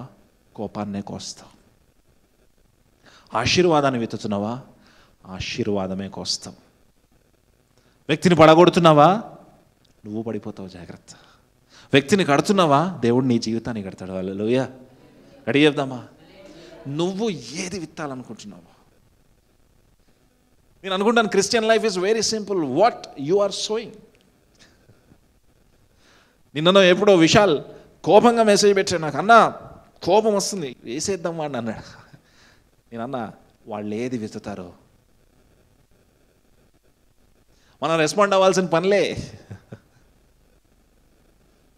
మనం నవ్వితే చాలు, శత్రువు ఏడుస్తాడు అక్కడ, నాయ్యో నాయ్యో అని ఏడుస్తాడు. ఆర్తనాదాలు వింటుంటే సంతోషంగా ఉంటుంది.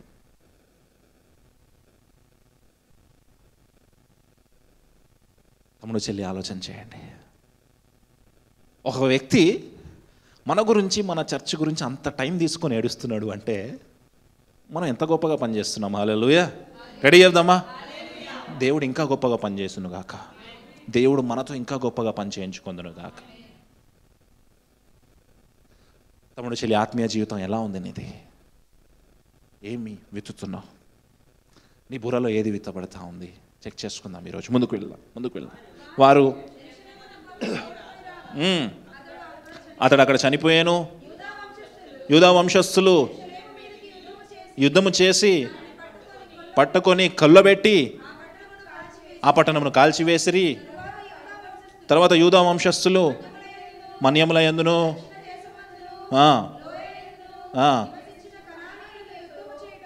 యుద్ధము చేయుటకు పోయిరి.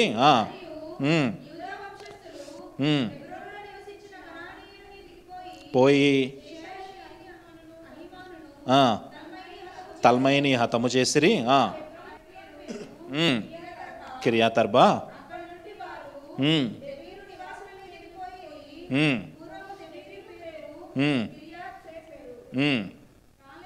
పన్నెండవ వచనంలో క్యారెక్టర్ వచ్చింది. ఎవరు? కాలేబు. ఎవరు ఇతను? యెహోషువ శిష్యుడు, ఫ్రెండ్, యెహోషువతో తిరిగిన వ్యక్తి. చూడండి, కాలేబు మొదటి వచనంలో ఎక్కడ కనిపించాడు మనకి? 12వ వచనంలో ఎంటర్ అవుతున్నాడు. అంటే ఏంటి విషయము? యెహోషువ చనిపోయిన తర్వాత కాలేబు నాయకుడయ్యాడా? అవలే. We don't know the reasons. మనకి రీజన్స్ తెలియవు. కాలేబు ఎంటర్ అయ్యారు. కాలేబు ఏమంటా ఉన్నాడు చూడండి ఒకసారి.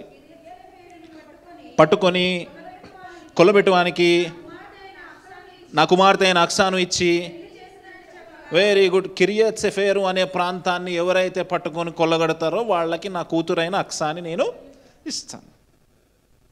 ఆఫర్ ఇచ్చాడు. 13వ వచనం చూద్దాం. కాలేబు తమ్ముడైన కనజు కుమారుడగు ఓత్నియేలు దాన్ని పట్టుకొని. ఈ ఓత్నియేలు ఎవరు? ఒకసారి ఫస్ట్ ఫోటో చూపినానా? ఫస్ట్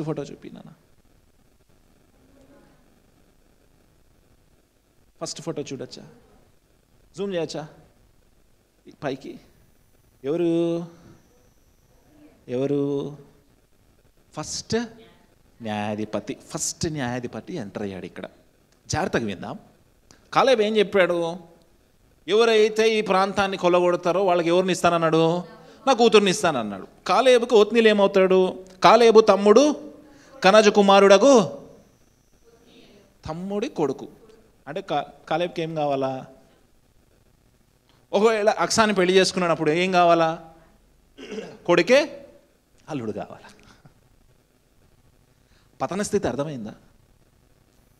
చదవండి, మీకు అర్థమవుతుంది. ఓత్నీలు ఏం చేశాడు చూడండి. కాలేబు తమ్ముడైన కనజు కుమారుడు ఓత్నీయేలు దాన్ని పట్టుకొనేను.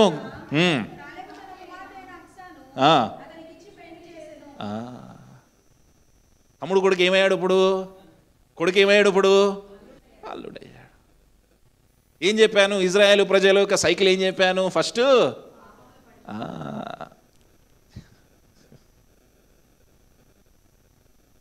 ఇక్కడ మొదలైంది.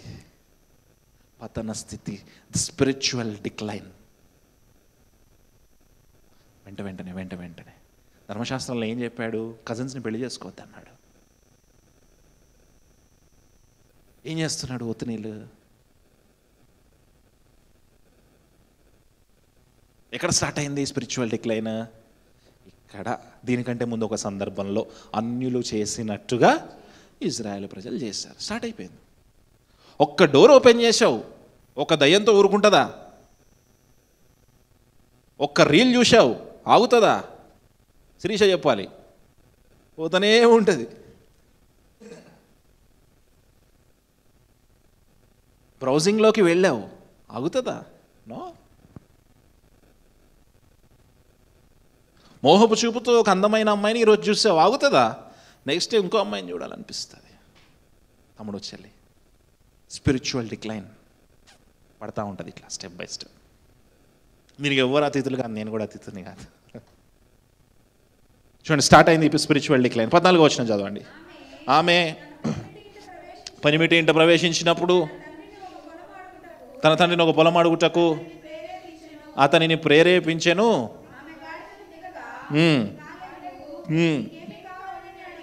అడిగాను. అందుకు ఆమె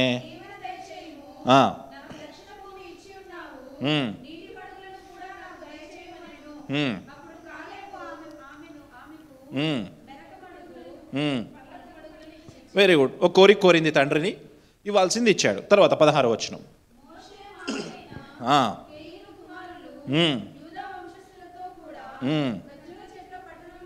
ఖర్జూర చెట్ల పట్టణంలో నుండి దిక్కులోని యూదా అరణ్యమునకు వెళ్ళి అక్కడ చేరి, ఎక్కడికి వెళ్ళారంట వాళ్ళు? ఎవరితో నివసిస్తున్నారంట?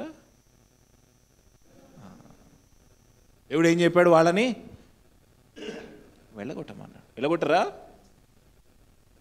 స్టార్ట్ అయింది స్పిరిచువల్ డిక్లైన్. చెప్పాను కదా. తర్వాత వచ్చిన చూడండి.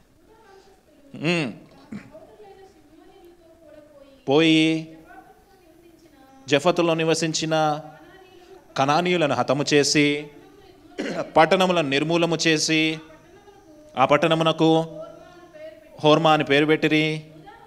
యూదా వంశస్థులు గాజాను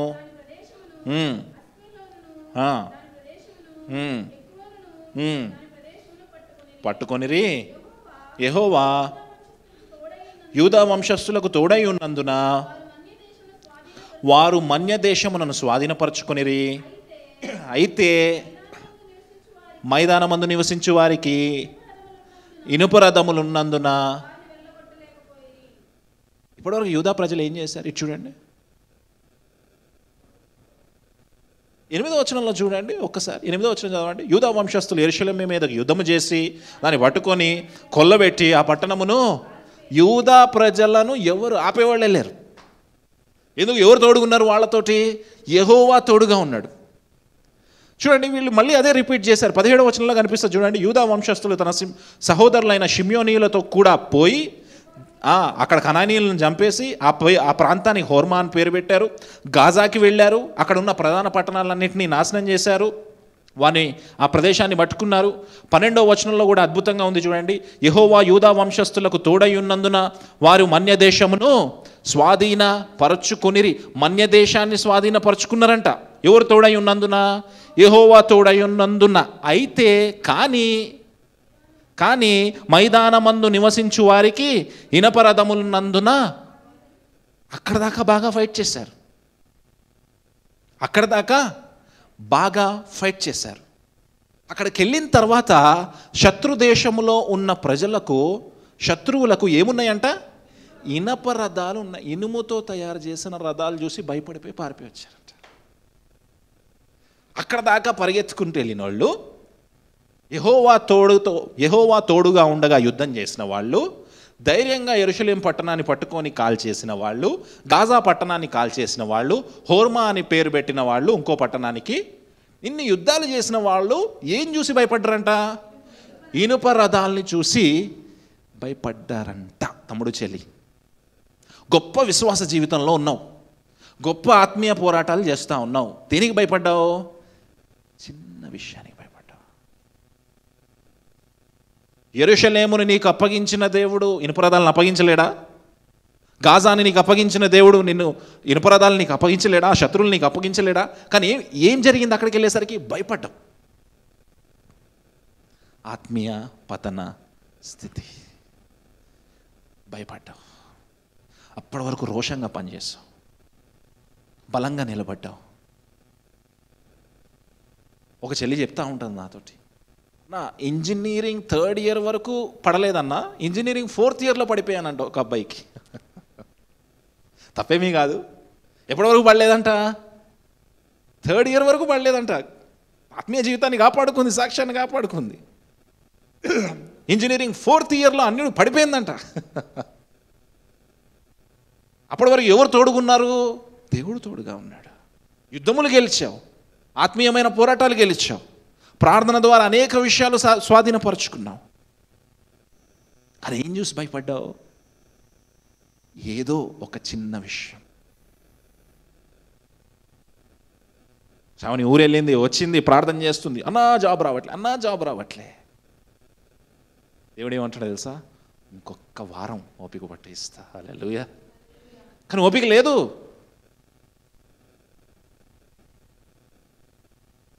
పేషెన్స్ని టెస్ట్ చేస్తున్నాడు దేవుడు. తమ్ముడు, చెల్లి, నీ ఆత్మీయమైన జీవితం అంత గొప్పగా పోరాడావే, అంత గొప్పగా పనిచేసావే దేవుని కోసం. కుటుంబాన్ని ఎదిరించి మరి దేవుని కోసం నిలబడ్డావే, సేవకుల కోసం నిలబడ్డావే, సంఘం కోసం నిలబడ్డావే. ఏం చూసి భయపడ్డారంట? ఇనుపరదాలు. వీళ్ళ వైపు ఎవరున్నారు? దేవాతి దేవుడు. దేవాతి దేవుడిని పెట్టుకొని దేనికి భయపడ్డారంట? చీప్గా ఇనుపరదాలకి భయపడ్డారంట. యెహోషువ గ్రంథం 17వ అధ్యాయం 18వ వచనం. యెహోషువ గ్రంథం 17వ అధ్యాయం 18వ వచనం.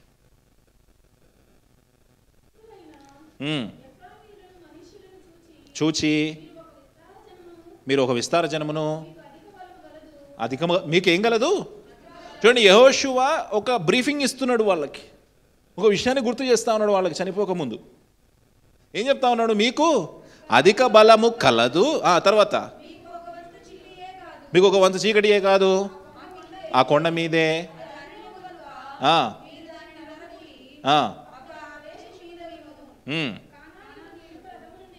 కానానీయులకు ఇనుపరథములు ఉండినను, వారు బలవంతులై ఉండినను, మీరు వారి దేశాన్ని. ఎవరు చెప్పారు మాట? ఎవరికి చెప్పాడు? వీళ్ళకి. ఏం చెప్పాడు తెలుసా?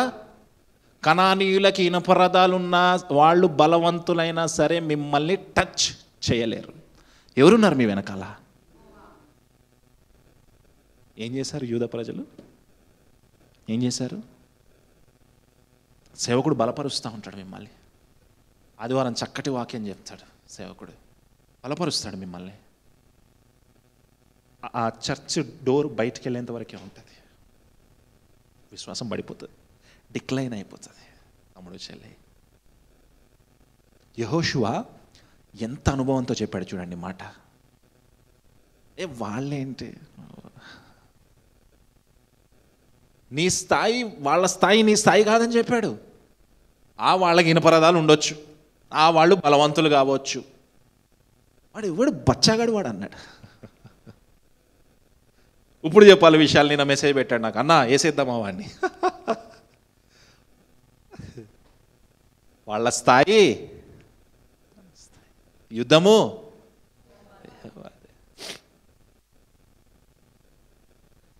చూడండి, చక్కటి బ్రీఫింగ్ చెప్పాడు యెహోషువ. అప్పటి వరకు నాయకుడుగా స్థిరపడిన యెహోవా, అప్పటి వరకు ఆత్మీయ తండ్రిగా ఉన్న యెహోవా, ఆ ప్రజలను ఆ ప్రాంతాలన్నీ తిప్పుకుంటూ నడిపించిన యెహోవా, యుద్ధాలను గెలిపించిన యెహోషువ చెప్పాడు వాళ్ళకి, భయపడకండి అయ్యా, మీ వెనకాల ఎవరున్నారు? దేవుడు. తమ్ముడు, చెల్లి, భయపడుతున్నావా? శ్రావణి జాబ్ కోసం భయపడుతున్నావా? విక్టర్ గారు ఇంకేదన్నా విషయం కోసం భయపడుతున్నారా? చర్చ్ కన్స్ట్రక్షన్ కోసం భయపడుతున్నారా? శ్రీశంకి ఏమైనా భయాలు ఉన్నాయా? సేవకులుగా డేవిడ్, నేను, అక్క ఏమైనా భయాలు ఉన్నాయా? ఫ్రస్ట్రేషన్ వస్తుందా? కోపం వస్తుందా? యూదా ప్రజలు వెనక్కి తిరిగి వెళ్ళిపోయినట్టుగా వెనక్కి తిరిగి వెళ్ళిపోవాలనే ఆలోచన వస్తుందా? ఇంకా భరించలేకపోతున్నావా? నా అనుభవం చెప్తున్నా. కోపం వస్తుందా? కొన్ని విషయం వెంటనే కోపం వచ్చేస్తుంది నాకు. కొన్ని విషయాలు చూస్తే వెంటనే రెస్పాండ్ అయిపోవాలి, అక్కతో తిట్లు తినాలి. ఇది మన పరిపాటి సైకిల్ మనకి. వెంటనే ఎవడో ఏదో ఒకటి మనల్ని అంటాడు, కోన్కిస్క గొట్టంగాడు, ఆడు మన స్థాయి కాదు.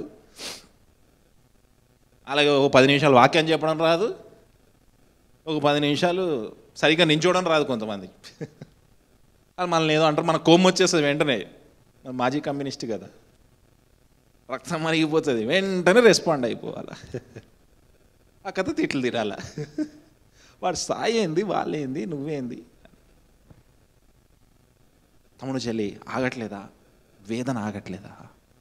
బాధ ఆగట్లేదా? నువ్వు ఎదురు చూస్తూ ఉన్న విషయం ఇంకా జరగట్లేదనేదన్నా బాధ పెట్టుకున్నావా?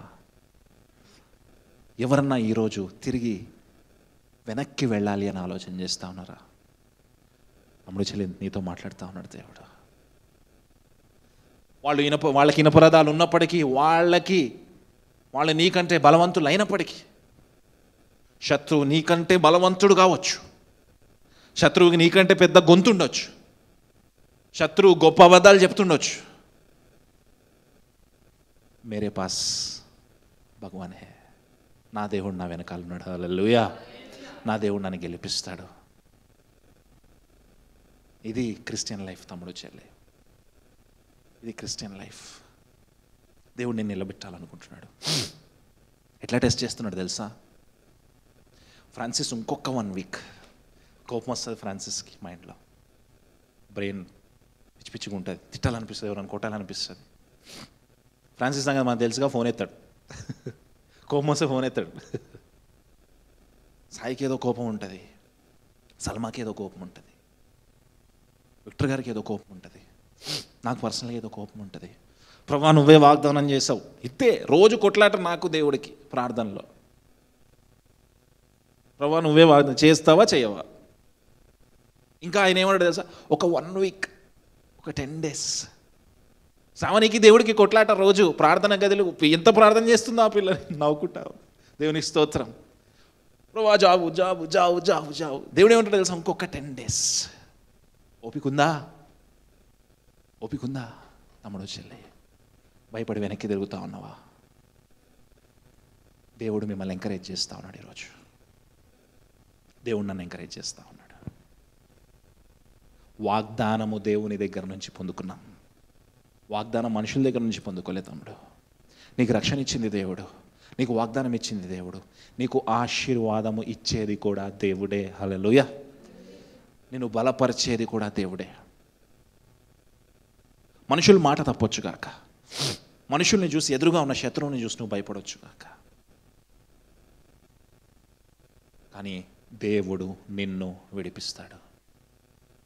చెప్పండి, దేవుడు నన్ను విడిపిస్తాడు. మళ్ళీ చెప్పండి, దేవుడు మనల్ని విడిపించును గాక.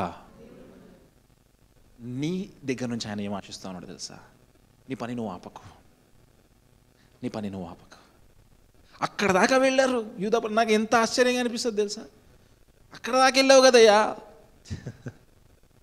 ఇనుప రథాలు చూసి భయపడొచ్చారు. ఏంద్రా స్వామి నువ్వు అనుకున్నాను వాక్యం చదువుతా ఉన్నప్పుడు. అంతకుముందు వచనంలోనే, 12వ వచనంలోనే, యెహోవా యూదా వంశస్థులకు తోడయ్యుందున. యెహోవా తోడుగున్నాడంట యూదా వంశస్థులకి. యెహోవా తోడుగలేడా శ్రావణికి? యెహోవా తోడుగలేడా విషయాలకి? అయినా భయము, అయినా బెరుకు. యెహోవా తోడుగలేడా అన్వేషణతో? ఉన్నాడు. అయినా ఎక్కడో ఏదో ఆలోచన, ప్రభువా నిజంగానే పిలిచావా పరిచర్యలోకి? అదేంటి ప్రభువా వాడేదో అంటాడు, అదేంటి ప్రభువా ఇవేవో అవమానాలు వస్తూ ఉన్నాయి, నిజంగా నువ్వే పిలిచావా?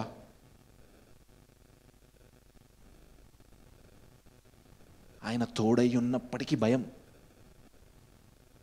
ప్రతి ఆదివారం వాక్యం వింటున్నప్పటికీ భయం, ప్రతి శుక్రవారం వాక్యం వింటున్నప్పటికీ భయం. ఏదో ఇన్సెక్యూరిటీ, అభద్రతా భావం మనసులో. తమ్ముడు చెల్లి, ఈరోజు ఇది ఎవరితో మాట్లాడిస్తున్నాడో, ఎవరి కోసం మాట్లాడిస్తున్నాడో నాకైతే తెలియదు. There is some insecurity in your life.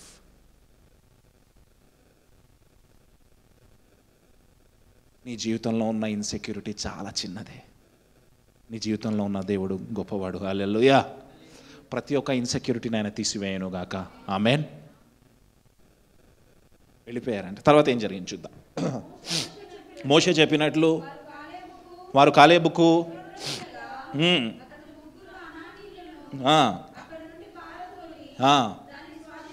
Very good. మోషే కాలేబుకి హెబ్రోన్ ప్రాంతాన్ని ఇవ్వాలని చెప్పాడు. అది ఎందుకు ఇవ్వాలన్నాడు ఏంటి, మనం ఆ బైబిల్ స్టడీ చేసేటప్పుడు తెలుసుకుందాం. హెబ్రోన్ ప్రాంతానికి వెళ్ళాడు కాలేబు. అక్కడి నుంచి ఎవరిని ధర్మేశాడు? ఎవరిని ధర్మేశాడు? గట్టిగా చెప్పాలి. ఎంతమంది అనాకీల్ని? అనాకీలు అంటే ఎవరి సంతానము? నెఫీలీయుల సంతానం. అనాకీల సంతానం నుంచి ఎవరు వచ్చారు? గొలియాత్ వచ్చి. ఒక్క కాలేబు ఎంతమందిని తరిమేశాడు? ఎంతమందిని తరిమేశాడు? ఇంతున్నోళ్ళని ముగ్గురిని తరిమేశాడు. దావీదు ఒక్కనే చంపారు. దావీదు గొప్పడా కాలేబు గొప్పడా? ఇద్దరు గొప్పనే. కాలేబు పరలోకి వెళ్ళిన తర్వాత రే దావీదు ఒక్కడిని 3 here అంటాడేమో.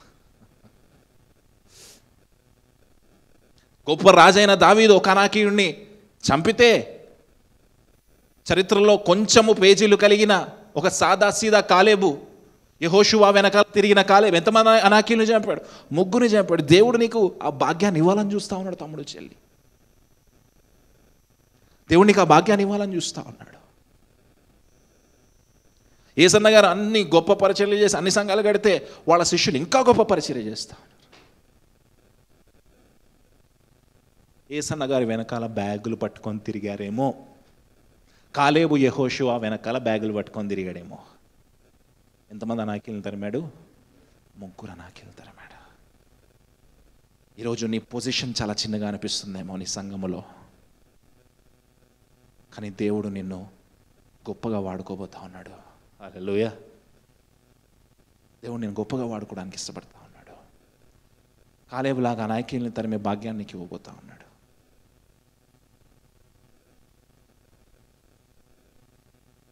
ప్రాబ్లం ఏంటి తెలుసా? ఆ ఇన్సెక్యూరిటీ. ఇనపరదాల్ని చూసి యూదా వంశస్థులు భయపడ్డారు. కానీ కాలేబు అనాకీల్ని చూసి భయపడలే. ఏమనుకున్నాడు తెలుసా కాలేబు మనసులో? యెహోవా నాకు తోడై ఉండగా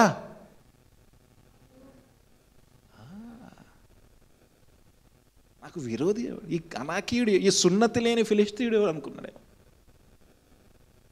తమ్ముడు చెల్లి, దేవుడు నిన్ను నీ శత్రువుని అలా చూడాలి అనుకుంటా ఉన్నాడు. నీ శత్రువుకి నీ స్థాయి లేదు. మనోజ్ఞ ఇక్కడ ఉంది, ఆడ నాకేడి ఇక్కడ ఉన్నాడు, శత్రువు బచ్చగాడు వాడు. ఇప్పుడు చెప్పాలి విషయాలు వేసేద్దామా వాళ్ళని. మనం ఇక్కడున్నామా బా, we are here, they are somewhere there. ఏదో ఇట్లా రాళ్ళు ఇస్తుంటారు మన మీద పిచ్చోళ్ళ మాదిరి. ప్రతిదానికి వేసేసుకుంటూ పోతే ఇంకుంటారా ఎవరన్నా? మా విషయాలు కోపం రాదు, ఎందుకు వచ్చిందో ఆక్రోషంతో మెసేజ్ పెట్టాడు నిన్న నాకు. చెప్పండి వీఆర్ హియర్. రెడీ చెప్పండి, చేతుల పైకి చెప్పండి వీఆర్ హియర్, వీఆర్ హియర్. మేము ఇక్కడ ఉన్నాం, దేవునితో ఉన్నాం. శత్రువు మన పాదాల కింద ఉన్నాడు. ఆ శత్రువుని తొక్కి తొక్కి చంపుదుముగాక. ఏంటి తెలుసా నీ శత్రువు? ఇన్సెక్యూరిటీస్. ఉద్యోగం వస్తుందా రాదా, పెళ్ళవుతుందా కాదా, మంచి అమ్మాయి దొరుకుతుందా దొరకదా, నా అప్పులు తీరుతాయా తీరవా, మా ఇంట్లో ఆరోగ్యం, మా వాళ్ళకి ఆరోగ్యం బాగుంటుందా బాగోదా,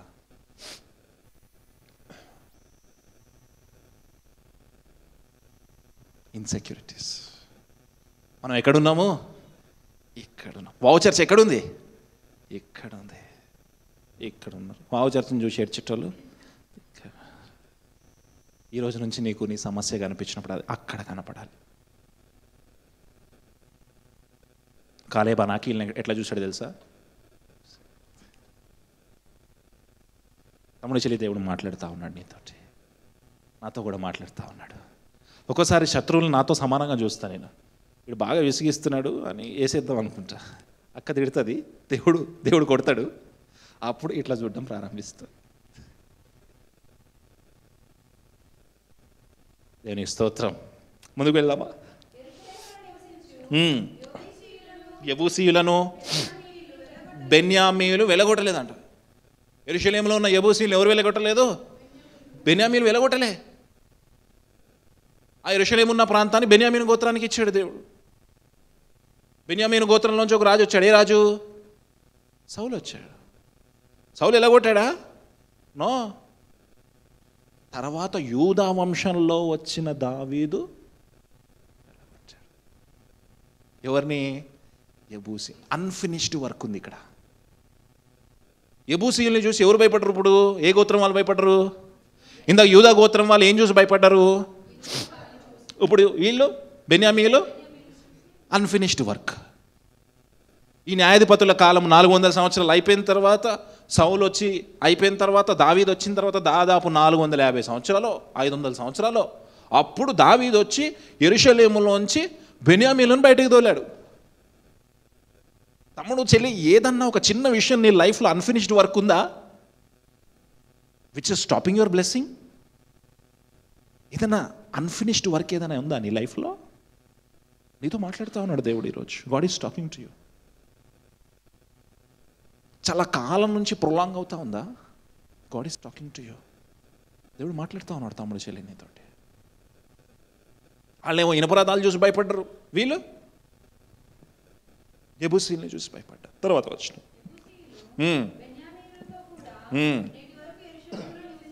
యెబూసీయులు బెన్యామీయులతో కూడా, బెన్యామీయులు యెబూసీయులతో అన్యులతో కలిసి నివసించడం నేర్చేసుకున్నారు. అడాప్ట్ అయిపోయారు సిచ్యువేషన్కి. ఆత్మీయ స్థితిలో పతన స్థితి పడిపోతా ఉంది. మొదట ఏం చేశారు? అన్యులు చేసినట్టుగానే చేశారు.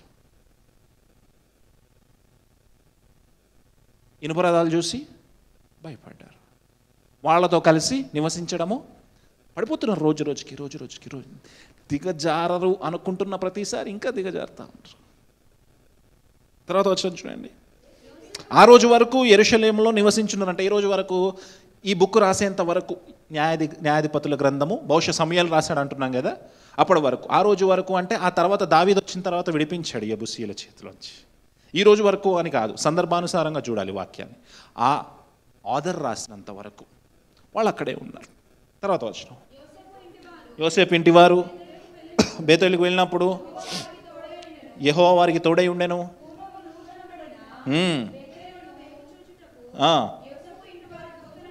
పంపగా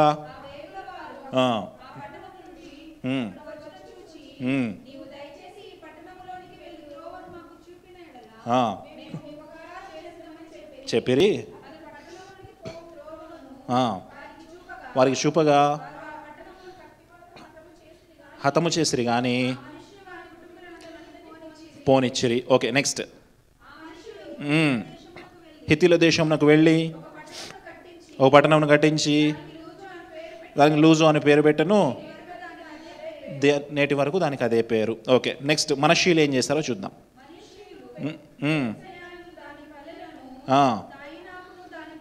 దాని పల్లెలను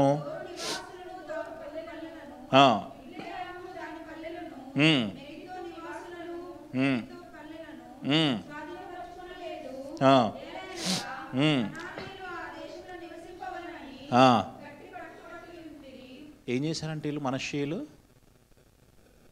ఆ పేర్లున్న ఊర్లో ఉన్న కనానీయులందరినీ వెళ్ళగొట్టలే. కనానీయులు ఏం చేశారంటే మేము ఇక్కడే ఉంటాము, గట్టి పట్టు పెట్టరండి. ఎవరు? శత్రువు. నీ మైండ్లో ఉన్న ఆ ఇన్సెక్యూరిటీ ఉంది చూడు, నీ బోన్ అంటుంది అది. నువ్వు గొప్పనా అది గొప్ప? ఎవరు రూల్ చేస్తున్నారు నిన్ను? నీ పాపం నిన్ను రూల్ చేస్తుందా? తమ్ముడు చెల్లి, వీళ్ళకి ఎవరు తోడై ఉన్నారు?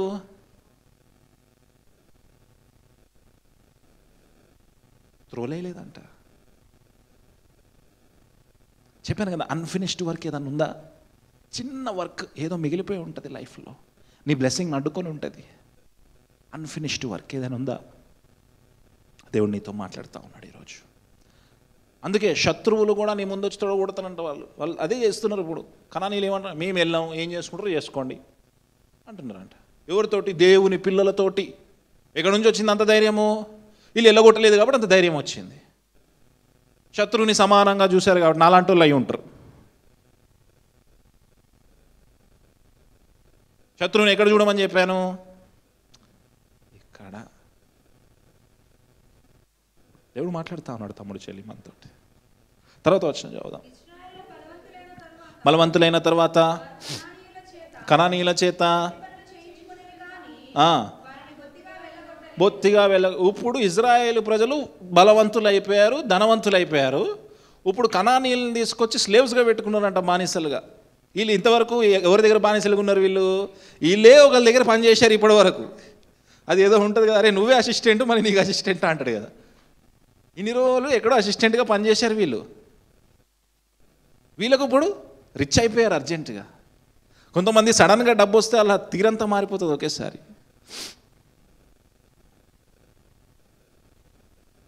అసిస్టెంట్స్ వచ్చారంట. ఎవరి అసిస్టెంట్స్? కనానీ. బొత్తిగా వెళ్ళవు. దేవుడు ఏం చెప్పాడు? ఆ పెంట మన దగ్గర వద్దన్నాడు. ఏం చేస్తున్నారు వీళ్ళు? ప్రభువా నేను బానిసలు చేసుకున్నాను కదా. సౌలుకి ఏం చెప్పాడు? అక్కడి నుంచి నువ్వేమీ చేయవద్దు. ఏం చేశాడు సౌలు? అగాగు రాజుని తెచ్చాడు, అక్కడి నుంచి దోపుడు సొమ్మును పట్టుకొచ్చాడు. ఇదే ప్రాబ్లం మనతోటి. దేవుడు చేయమన్న పని చేయము. God is using the very simple principal. ఆ చిన్న అన్ఫినిష్డ్ వర్క్ ఏదో నీ లోపల ఉంది, దాన్ని బయటకు ది అంటే ఇది ఉంటుంది, నీ పని నువ్వు చేయి అంటాం మనం దేవుడితోటి. మళ్ళీ చెయ్యెత్తుతాం, మనం ఇక్కడ ఉన్నామని చెయ్యెత్తుతాం. సల్మా ఫస్ట్ ఎత్తింది ఇందాక. తమ్ముడు చెల్లి దేవుడు మాట్లాడుతూ ఉన్నాడు నీతో మాట్లాడుతూ ఉన్నాడు. బొత్తిగా వెళ్ళగొట్టలేదంట, వెట్టి పనులు చేయించు. 29వ వచనం చూద్దాం. ఎఫ్రాయిమీలు గెజెరులో నివసించిన ఎఫ్రాయిమీలు ఏం చేశారంట? ఆ గోత్రం వాళ్ళు కూడా, మనషీయులు వెళ్ళగొట్టలేదు, యూదా వాళ్ళు భయపడ్డారు. ఎఫ్రాయిమీలు భయపడ్డరేమో. తమ్ముడు చెల్లి శత్రువుని చూసి భయపడతా ఉన్నావా? భయపడతా ఉన్నావా? దేవుడు నీతో మాట్లాడుతా ఉన్నాడు. వెళ్ళగొట్టలేదని. తర్వాత ఏం జరిగింది చూద్దాం. గెజెరులో కనానీయులు కోలివింగ్ అయిపోయిందంట. ఇప్పుడు ఏమైపోయింది? కో ఎగ్జిస్టెన్స్, కోలివింగ్ హాస్టల్స్ వచ్చినాయి కదా, వాళ్ళు కలిసి నివసించడం స్టార్ట్ చేశారు. దేవుడు ఏం చెప్పాడు? గెట్ అవుట్ అన్నాడు. వీళ్ళు ఏమంటున్నారు? ఓకే కలిసి బ్రతుకుదాం, కలిసి ఉందాం, కలిసి ఉంటే కలదు సుఖం, పెళ్ళిళ్ళు చేసుకుందాం, కలిసి వద్దులే, కలిసి తిందాం, మీరు బలులు అర్పించండి, అవన్నీ మేము తింటాం. కోలివింగ్ అలవాటు, అడ్జస్ట్మెంట్కి అలవాటు పడిపోయారు. రాజుగా ఉండాల్సిన ఇజ్రాయేలు ప్రజలు, బలవంతులుగా ఉండాల్సిన ఇజ్రాయేల్ ప్రజలు ఈ కింద కాళ్ళ దగ్గర ఉండాల్సిన వాళ్ళతోటి సమానంగా చేసుకొని కోలివింగ్ అలవాటు పడిపోయారు. తమ్ముడు చెల్లి, నీకు అన్యులకి తేడా ఏంటి? కోలివింగ్ చేస్తున్నావా? కో ఎగ్జిస్టెన్స్ చేస్తున్నావా? వాళ్ళు ఉన్న చోటే నువ్వు కూడా ఉంటున్నావా?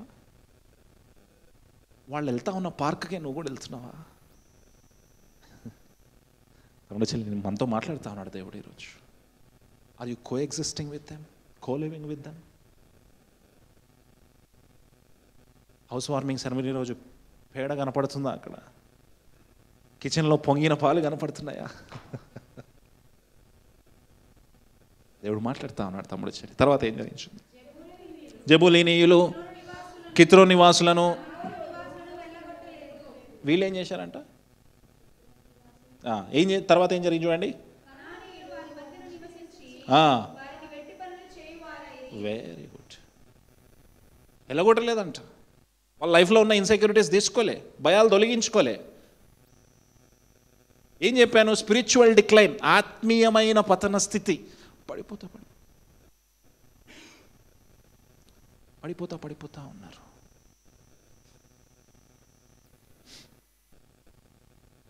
తర్వాత వచ్చాను చదవండి. అషేరీయులు అక్కో నివాసులను సీదోను నివాసులను, అహ్లాబు వారిని, ఆ, ఆ,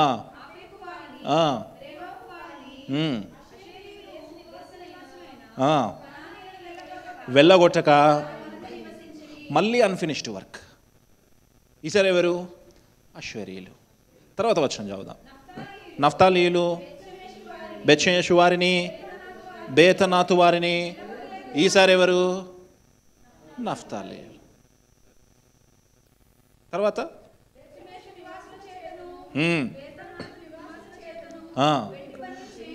వెట్టి పనులు చేయించుకొనిరి అమోరీలు దానీయులను పల్లపు దేశమునకు దిగనీయక మన్యమునకు వారిని వెళ్ళగొట్టిరి. చూడండి, దాను గోత్రముకు చెందిన వారిని అమోరీలు ఏం చేశారంట?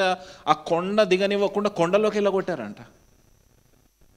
ఎందుకు సాధ్యమైంది ఇదంతా? ఎందుకు సాధ్యమైంది ఇదంతా? భయపడ్డారు అమోరీయుల్ని చూసి దానీయులు. మీరు ఇక్కడ రావడానికి వీల్లేదు. ఈ భూమి ఇచ్చింది ఎవరు? ఇజ్రాయేలు ప్రజలకి. వాగ్దాన పుత్రులు వాళ్ళు. మీరు కొండ దిగి రావడానికి మీరు అక్కడ ఉండాలా. యు గెట్ అవుట్ అన్నారంటే ఎవరు? అన్యజనులు. ఎవరిని? దేవుడు బిడ్డలు. ఏం పొరపాటు జరిగింది? ఏం పొరపాటు జరిగింది? బహుశా భయపడ్డరేమో, వెనక్కి తిరిగారేమో, మా బలం సరిపోదామనుకున్నారేమో, దేవుడు మాకు తోడుగా లేడనుకున్నారేమో. మణిపూర్ వెళ్ళినప్పుడు చూస్తూ ఉంటాను, పైన కుకీలు కొండ మీద, కింద మేతీలు. మీరు అక్కడే ఉండాలి, మీరు కిందకు రావడానికి వీల్లేదు. ఇది మా భూమి, మీరు అక్కడ. ఇవి వేరే జాతులు, మావి వేరే జాతులు. ఇదే గుర్తొచ్చింది నాకు. అయ్యో, దానుగోత్రికుల్ని ఇట్లా చేశారే అమోరీయులు. వెళ్ళగొట్టలేదు. ఈ పక్క గోత్రపోలే వెళ్ళగొట్టకపోతే దానుగోత్రికులు ఏం చేస్తారు? వాళ్ళ పరిస్థితి ఏంటి?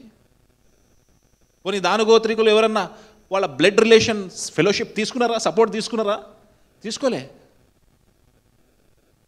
ఒక్కళ్ళే వెళ్ళిపోయారు, భయపడ్డారు, అక్కడికే కన్ఫైన్ అయిపోయారు. దానుగోత్రికులు, దేవుని పిల్లల యొక్క లైఫ్స్ని ఎవరు డిసైడ్ చేస్తున్నారు? శత్రువు డిసైడ్ చేస్తాడు. ఎందుకు? ఆ లోపలున్న అభద్రతా భావం, ఇన్సెక్యూరిటీస్, ఆ లోపలున్న అన్ఫినిష్డ్ వర్క్, ఆ లోపలున్న పాపము. తమ్ముడు చెల్లి, దేవుడు మాట్లాడుతూ ఉన్నాడు మీతోటి. నీ లైఫ్ని ఎవరు రూల్ చేస్తూ ఉన్నారు తమ్ముడు చెల్లి? తర్వాత వచ్చాను చదువు. కొండలోను గట్టి పట్టి ఉండగా యోసేపు ఇంటి వారు బలవంతులై, ఈ యోసేపు ఇంటి వాళ్ళు కూడా ఎలగొట్టలే, వెట్టి పనులు చేయించుకున్నారు. మేము ఇక్కడే ఉంటామంటే ఎలగొట్టకుండా వెట్టి పనులు చేయించుకో. 36వ వచనం. మొదలుకొని ఎవరి సరిహద్దు ఇది? దేవుని ప్రజలదా, అన్యులదా? ఎందుకు వాళ్ళ సరిహద్దు పెరిగింది?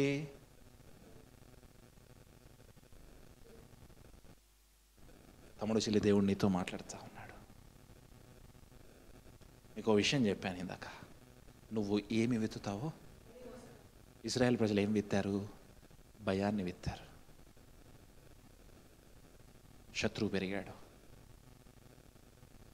దేవాతి దేవుడు మన వెనకాల ఉండగా ఇంకా నీకు భయం ఏంటి? భక్తుడు పాట పాడుతూ ఉంటాడు, నాకు భయమేలా, నాకు చింతే, నాకు భీతి ఎలా, ఎవరు నా తోడు ఉన్నారు? నువ్వు నా తోడు ఉన్నావయ్యా. బహుశా వీళ్ళు అనుకోలేదేమో, అందులో కొంతమంది గర్వంగా ఫీల్ అయ్యారేమో, మాకు బానిసలు ఉన్నారు, పని మనుషులు ఉన్నారు అని. లేని వాళ్ళని తెచ్చిపెట్టుకున్నారేమో, అన్వాంటెడ్ ప్రోడక్ట్స్ తెచ్చుకున్నారేమో.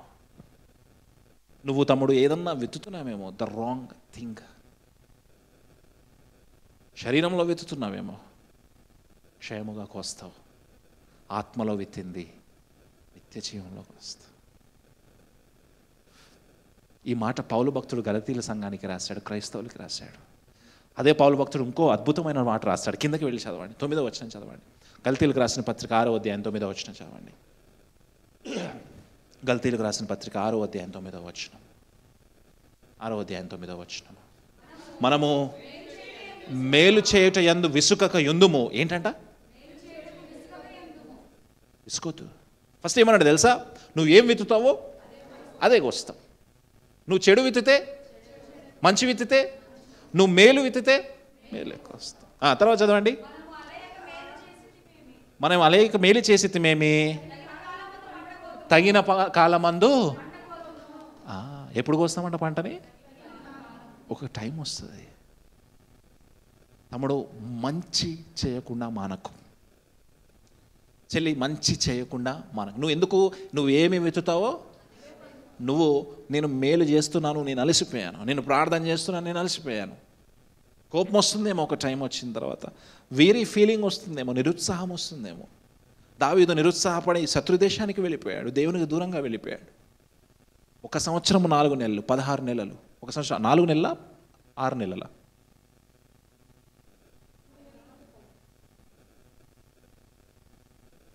వెళ్ళిపోయాడు. ఒక్క పాట కూడా రాయలేదు, దేవుడితో సహవాసం చేయలేదు.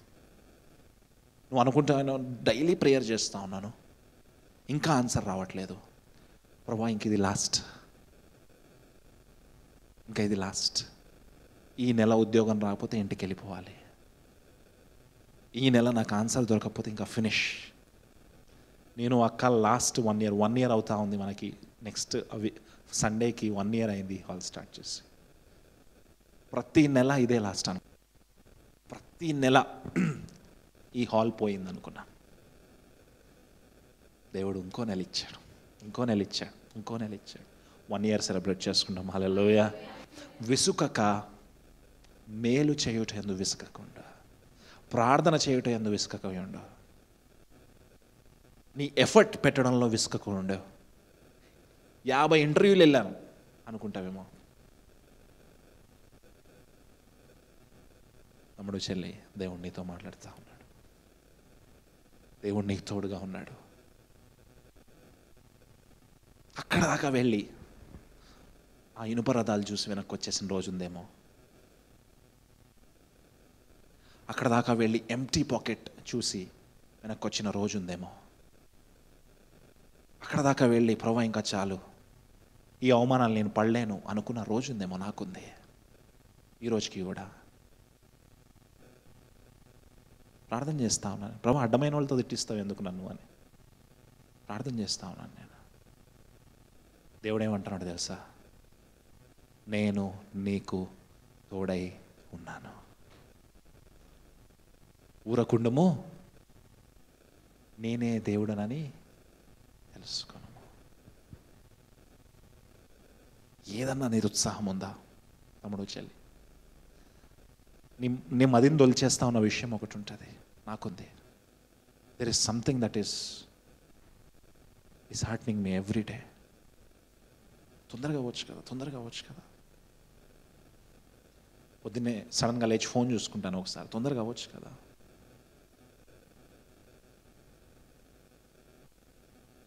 కోపం వస్తుంది, దేవుడితో కొట్లాడతా. ప్రభా, ఎందుకు పరిచర్లోకి పిలిచావు? ఎందుకు అవమానాలు పడేలా చేస్తా ఉన్నావు? ఎందుకు నిందలు పడేలాగా చేస్తా ఉన్నావు? కానీ ఒకటే నిరీక్షణ, ఒకటే ఆశ, మన దేవుడు గొప్పవాడు. వాగ్దానం ఇచ్చిన దేవుడు నమ్మదగినవాడు. నేను దేవుడి దగ్గర నుంచి వాగ్దానం పొందుకొని పరిచర్యలోకి వచ్చా. తమ్ముడు, చెల్లి, దేవుడి దగ్గర నుంచి ఏం పొందుకున్నావు? వాగ్దానం పొందుకున్నావా? దేవుడు ఖచ్చితంగా నెరవేరుస్తాడు. లేచి నిలబడదామా? లేచి నిలబడదామా? నీ లైఫ్లో ఏదో అన్ఫినిష్డ్ వర్క్ ఉందేమో, ఏదో ఒక అన్ఫినిష్డ్ వర్క్ ఉందేమో లైఫ్లో. ప్రార్థన చేస్తా ఉన్నావేమో, ఆశీర్వాదం రావట్లేదేమో. ఇంకా అమోరీయులు ఉన్నారేమో నీ హృదయంలో,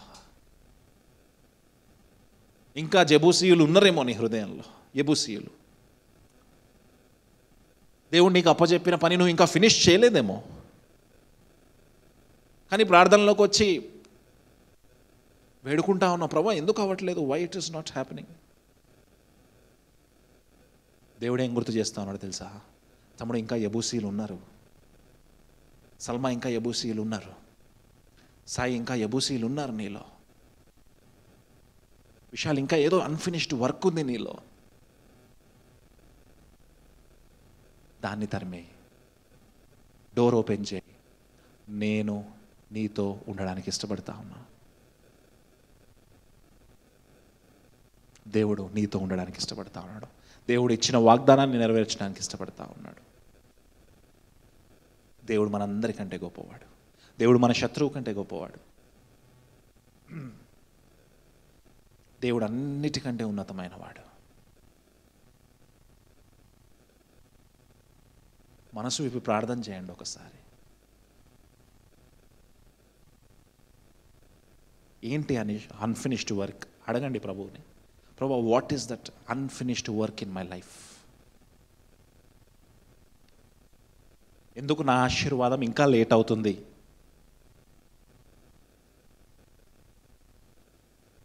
కొట్లాడండి దేవుడితో. దేవుడు మనకు కొట్లాడే అధికారం ఇచ్చాడు. ఆయనతోటి గొప్ప దేవుడయ్యా మన దేవుడు. ఎవ్వరికి లేని అధికారం మనకి ఇచ్చాడు. You can fight with your God. Is our father. నీ తండ్రితో నువ్వు కొట్లాడినట్టే ప్రార్థనలో పెనుగులాడు. బలహీనంగా ఉన్నావేమో బలము కొరకు అడుగు. శక్తిహీనంగా ఉన్నావేమో శక్తి కొరకు అడుగు. పరిశుద్ధాత్మ నింపుదల కొరకు అడుగు. వాక్య జ్ఞానము లేదేమో వాక్యము కొరకు అడుగు. ఎప్పుడైతే యెహోషువ చనిపోయాడో ఇజ్రాయేల్ ప్రజలందరూ వెళ్ళి ప్రార్థన చేశారు దేవుని దగ్గర. ప్రభు, కనానీయులు ఉన్నారు, ఏం చేయాలి వీళ్ళని? వాళ్ళ క్వశ్చన్.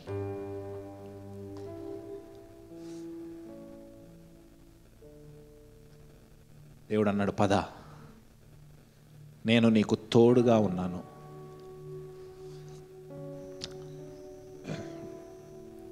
ఆ రోజు యూదా గోత్రముతో తోడుగా ఉన్న దేవుడు ఈరోజు ఫ్రాన్సిస్తో ఉన్నాడు. ఆ రోజు కాలేబుతో తోడుగా ఉన్న దేవుడు ఈరోజు సల్మాతో తోడుగా ఉన్నాడు.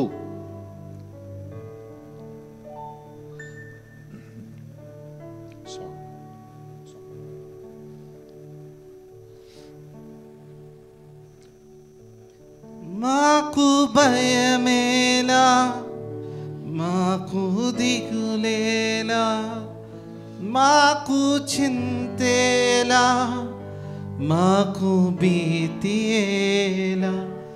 నాకు భయమేలా, నాకు దిగులేలా, మాకు చింతేలా, మాకు భీతియేలా. నీవు మా తోడు ఉన్నావయ్యా, మాకు భయమేలా నా యేసయ్యా. నీవు నాలోనే ఉన్నావయ్యా, నాకు భయమేలా నా యేసయ్యా. నీవు మా తోడు ఉన్నావయ్యా, మాకు భయమేలా నా యేసయ్యా. నీవు మాలోనే ఉన్నావయ్యా, మాకు దిగులేలా నా మెస్సయ్యా. వ్యాధులలో బాధలలో ఊరటనిచ్చావు, రక్షణలో సంరక్షకుడై ధైర్యము పంచావు. వ్యాధులలో బాధలలో ఊరటనిచ్చావు, రక్షణలో సంరక్షకుడై ధైర్యము పంచావు. అడిగిన వారికి ఇచ్చేవాడవు, వెదకిన వారికి దొరికేవాడవు. అడిగిన వారికి ఇచ్చేవాడవు, వెదకిన వారికి దొరికేవాడవు. తట్టిన వారికి తలుపులు తెరిచే దేవుడవు, తట్టిన వారికి తలుపులు తెరిచే దేవుడవు. దేవా దేవా నీకే స్తోత్రం, దేవా దేవా నీకే స్తోత్రం. దేవా దేవా నీకే స్తోత్రం.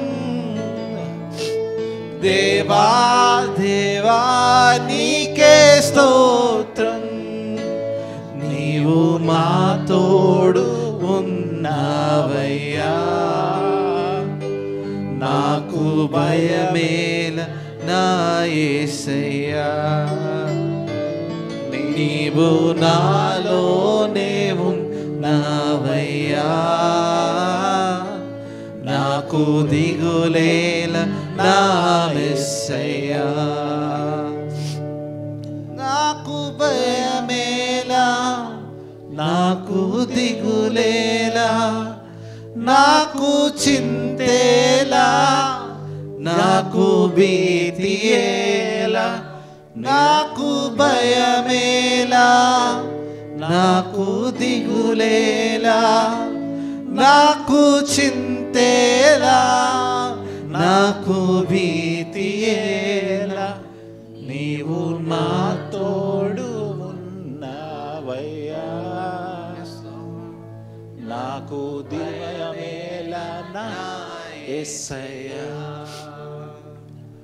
నీవు నాలోనే ఉన్నావయ్యా, నాకు దిగులేలా నా యేసయ్యా. పరిశుద్ధుడా నీకు స్తోత్రాలయ్యా, స్తోత్రాలు తండ్రి. నాయనా ఈరోజు వాక్యం ద్వారా మాతో మాట్లాడిన విధానానికై వందనాలు ప్రభువా, మమ్మల్ని నిలవబెట్టిన విధానానికై వందనాలు. నేను ఈ వాక్యము ఎవరి కొరకు? నేను మా అందరి కొరకు. నేను మమ్మల్ని నిలవబెట్టిన విధానానికై వందనాలు. నేను ఇది మీరు నిలవబెట్టిన పరిచర్య, మీరు నిలబెట్టిన సంఘము. ఏ శత్రువు దీన్ని తాకలేడు, ఏ శత్రువు దీని చెంతకు కూడా చేరలేడు తండ్రి. ఏ శత్రువుకి మేము అవకాశము ఇవ్వము తండ్రి. శత్రువు గర్జించు సింహం వలె అట్టహాసముగా పలుకుతా ఉన్నాడేమో, ఈ పరిచర్యను నాశనం చేస్తానని, ఈ సంఘాన్ని నాశనం చేస్తానని పలుకుతా ఉన్నాడు. ఆ శత్రువు నాశనమైపోవునుగాక తండ్రి. నువ్వు నిలబెట్టిన పరిచర్యని ఎవరు నాశనం చేయలేరు తండ్రి.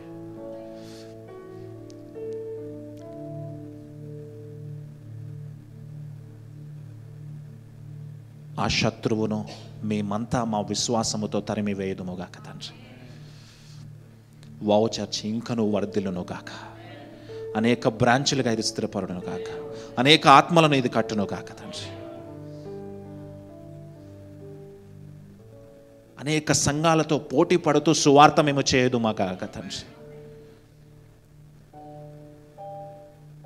నైనా అట్టి కృపాధన్యత మాకు దయచేయండి. మాలో ఉన్న పొరపాట్లను సరిచేయండి, నిలవబెట్టండి, కట్టండి, ఉన్నతమైన స్థితిలోనికి మమ్మల్ని నడిపించండి, నిత్య ఆశీర్వాదానికి పాత్రలుగా చేయండి. ఆ అన్ఫినిష్డ్ వర్క్ని మీరు తీసివేయండి. ఇనుపరదాలని చూసి భయపడే తత్వాన్ని తీసివేయండి, బలవంతులుగా చేయండి. మీ పరిశుద్ధాత్మ నింపుదల మాకు దయచేయండి తండ్రి. సాయం చేయమని తండ్రి, కుమార పరిశుద్ధాత్మ దేవుని నామంలో అడుగుచూ వేడుకుంటున్నాం తండ్రి. తండ్రి అయిన దేవుని ప్రేమ, కుమారుడైన క్రీస్తు కృప, పరిశుద్ధాత్మ దేవుని సహవాసము తోడు చేరి వచ్చిన ప్రతి బిడ్డకి ఆయా కుటుంబాలకి దయచేయను గాక. ఆమేన్. ఆమేన్. ప్రైజ్ లార్డ్, ప్రైజ్ లార్డ్ అందరికీ.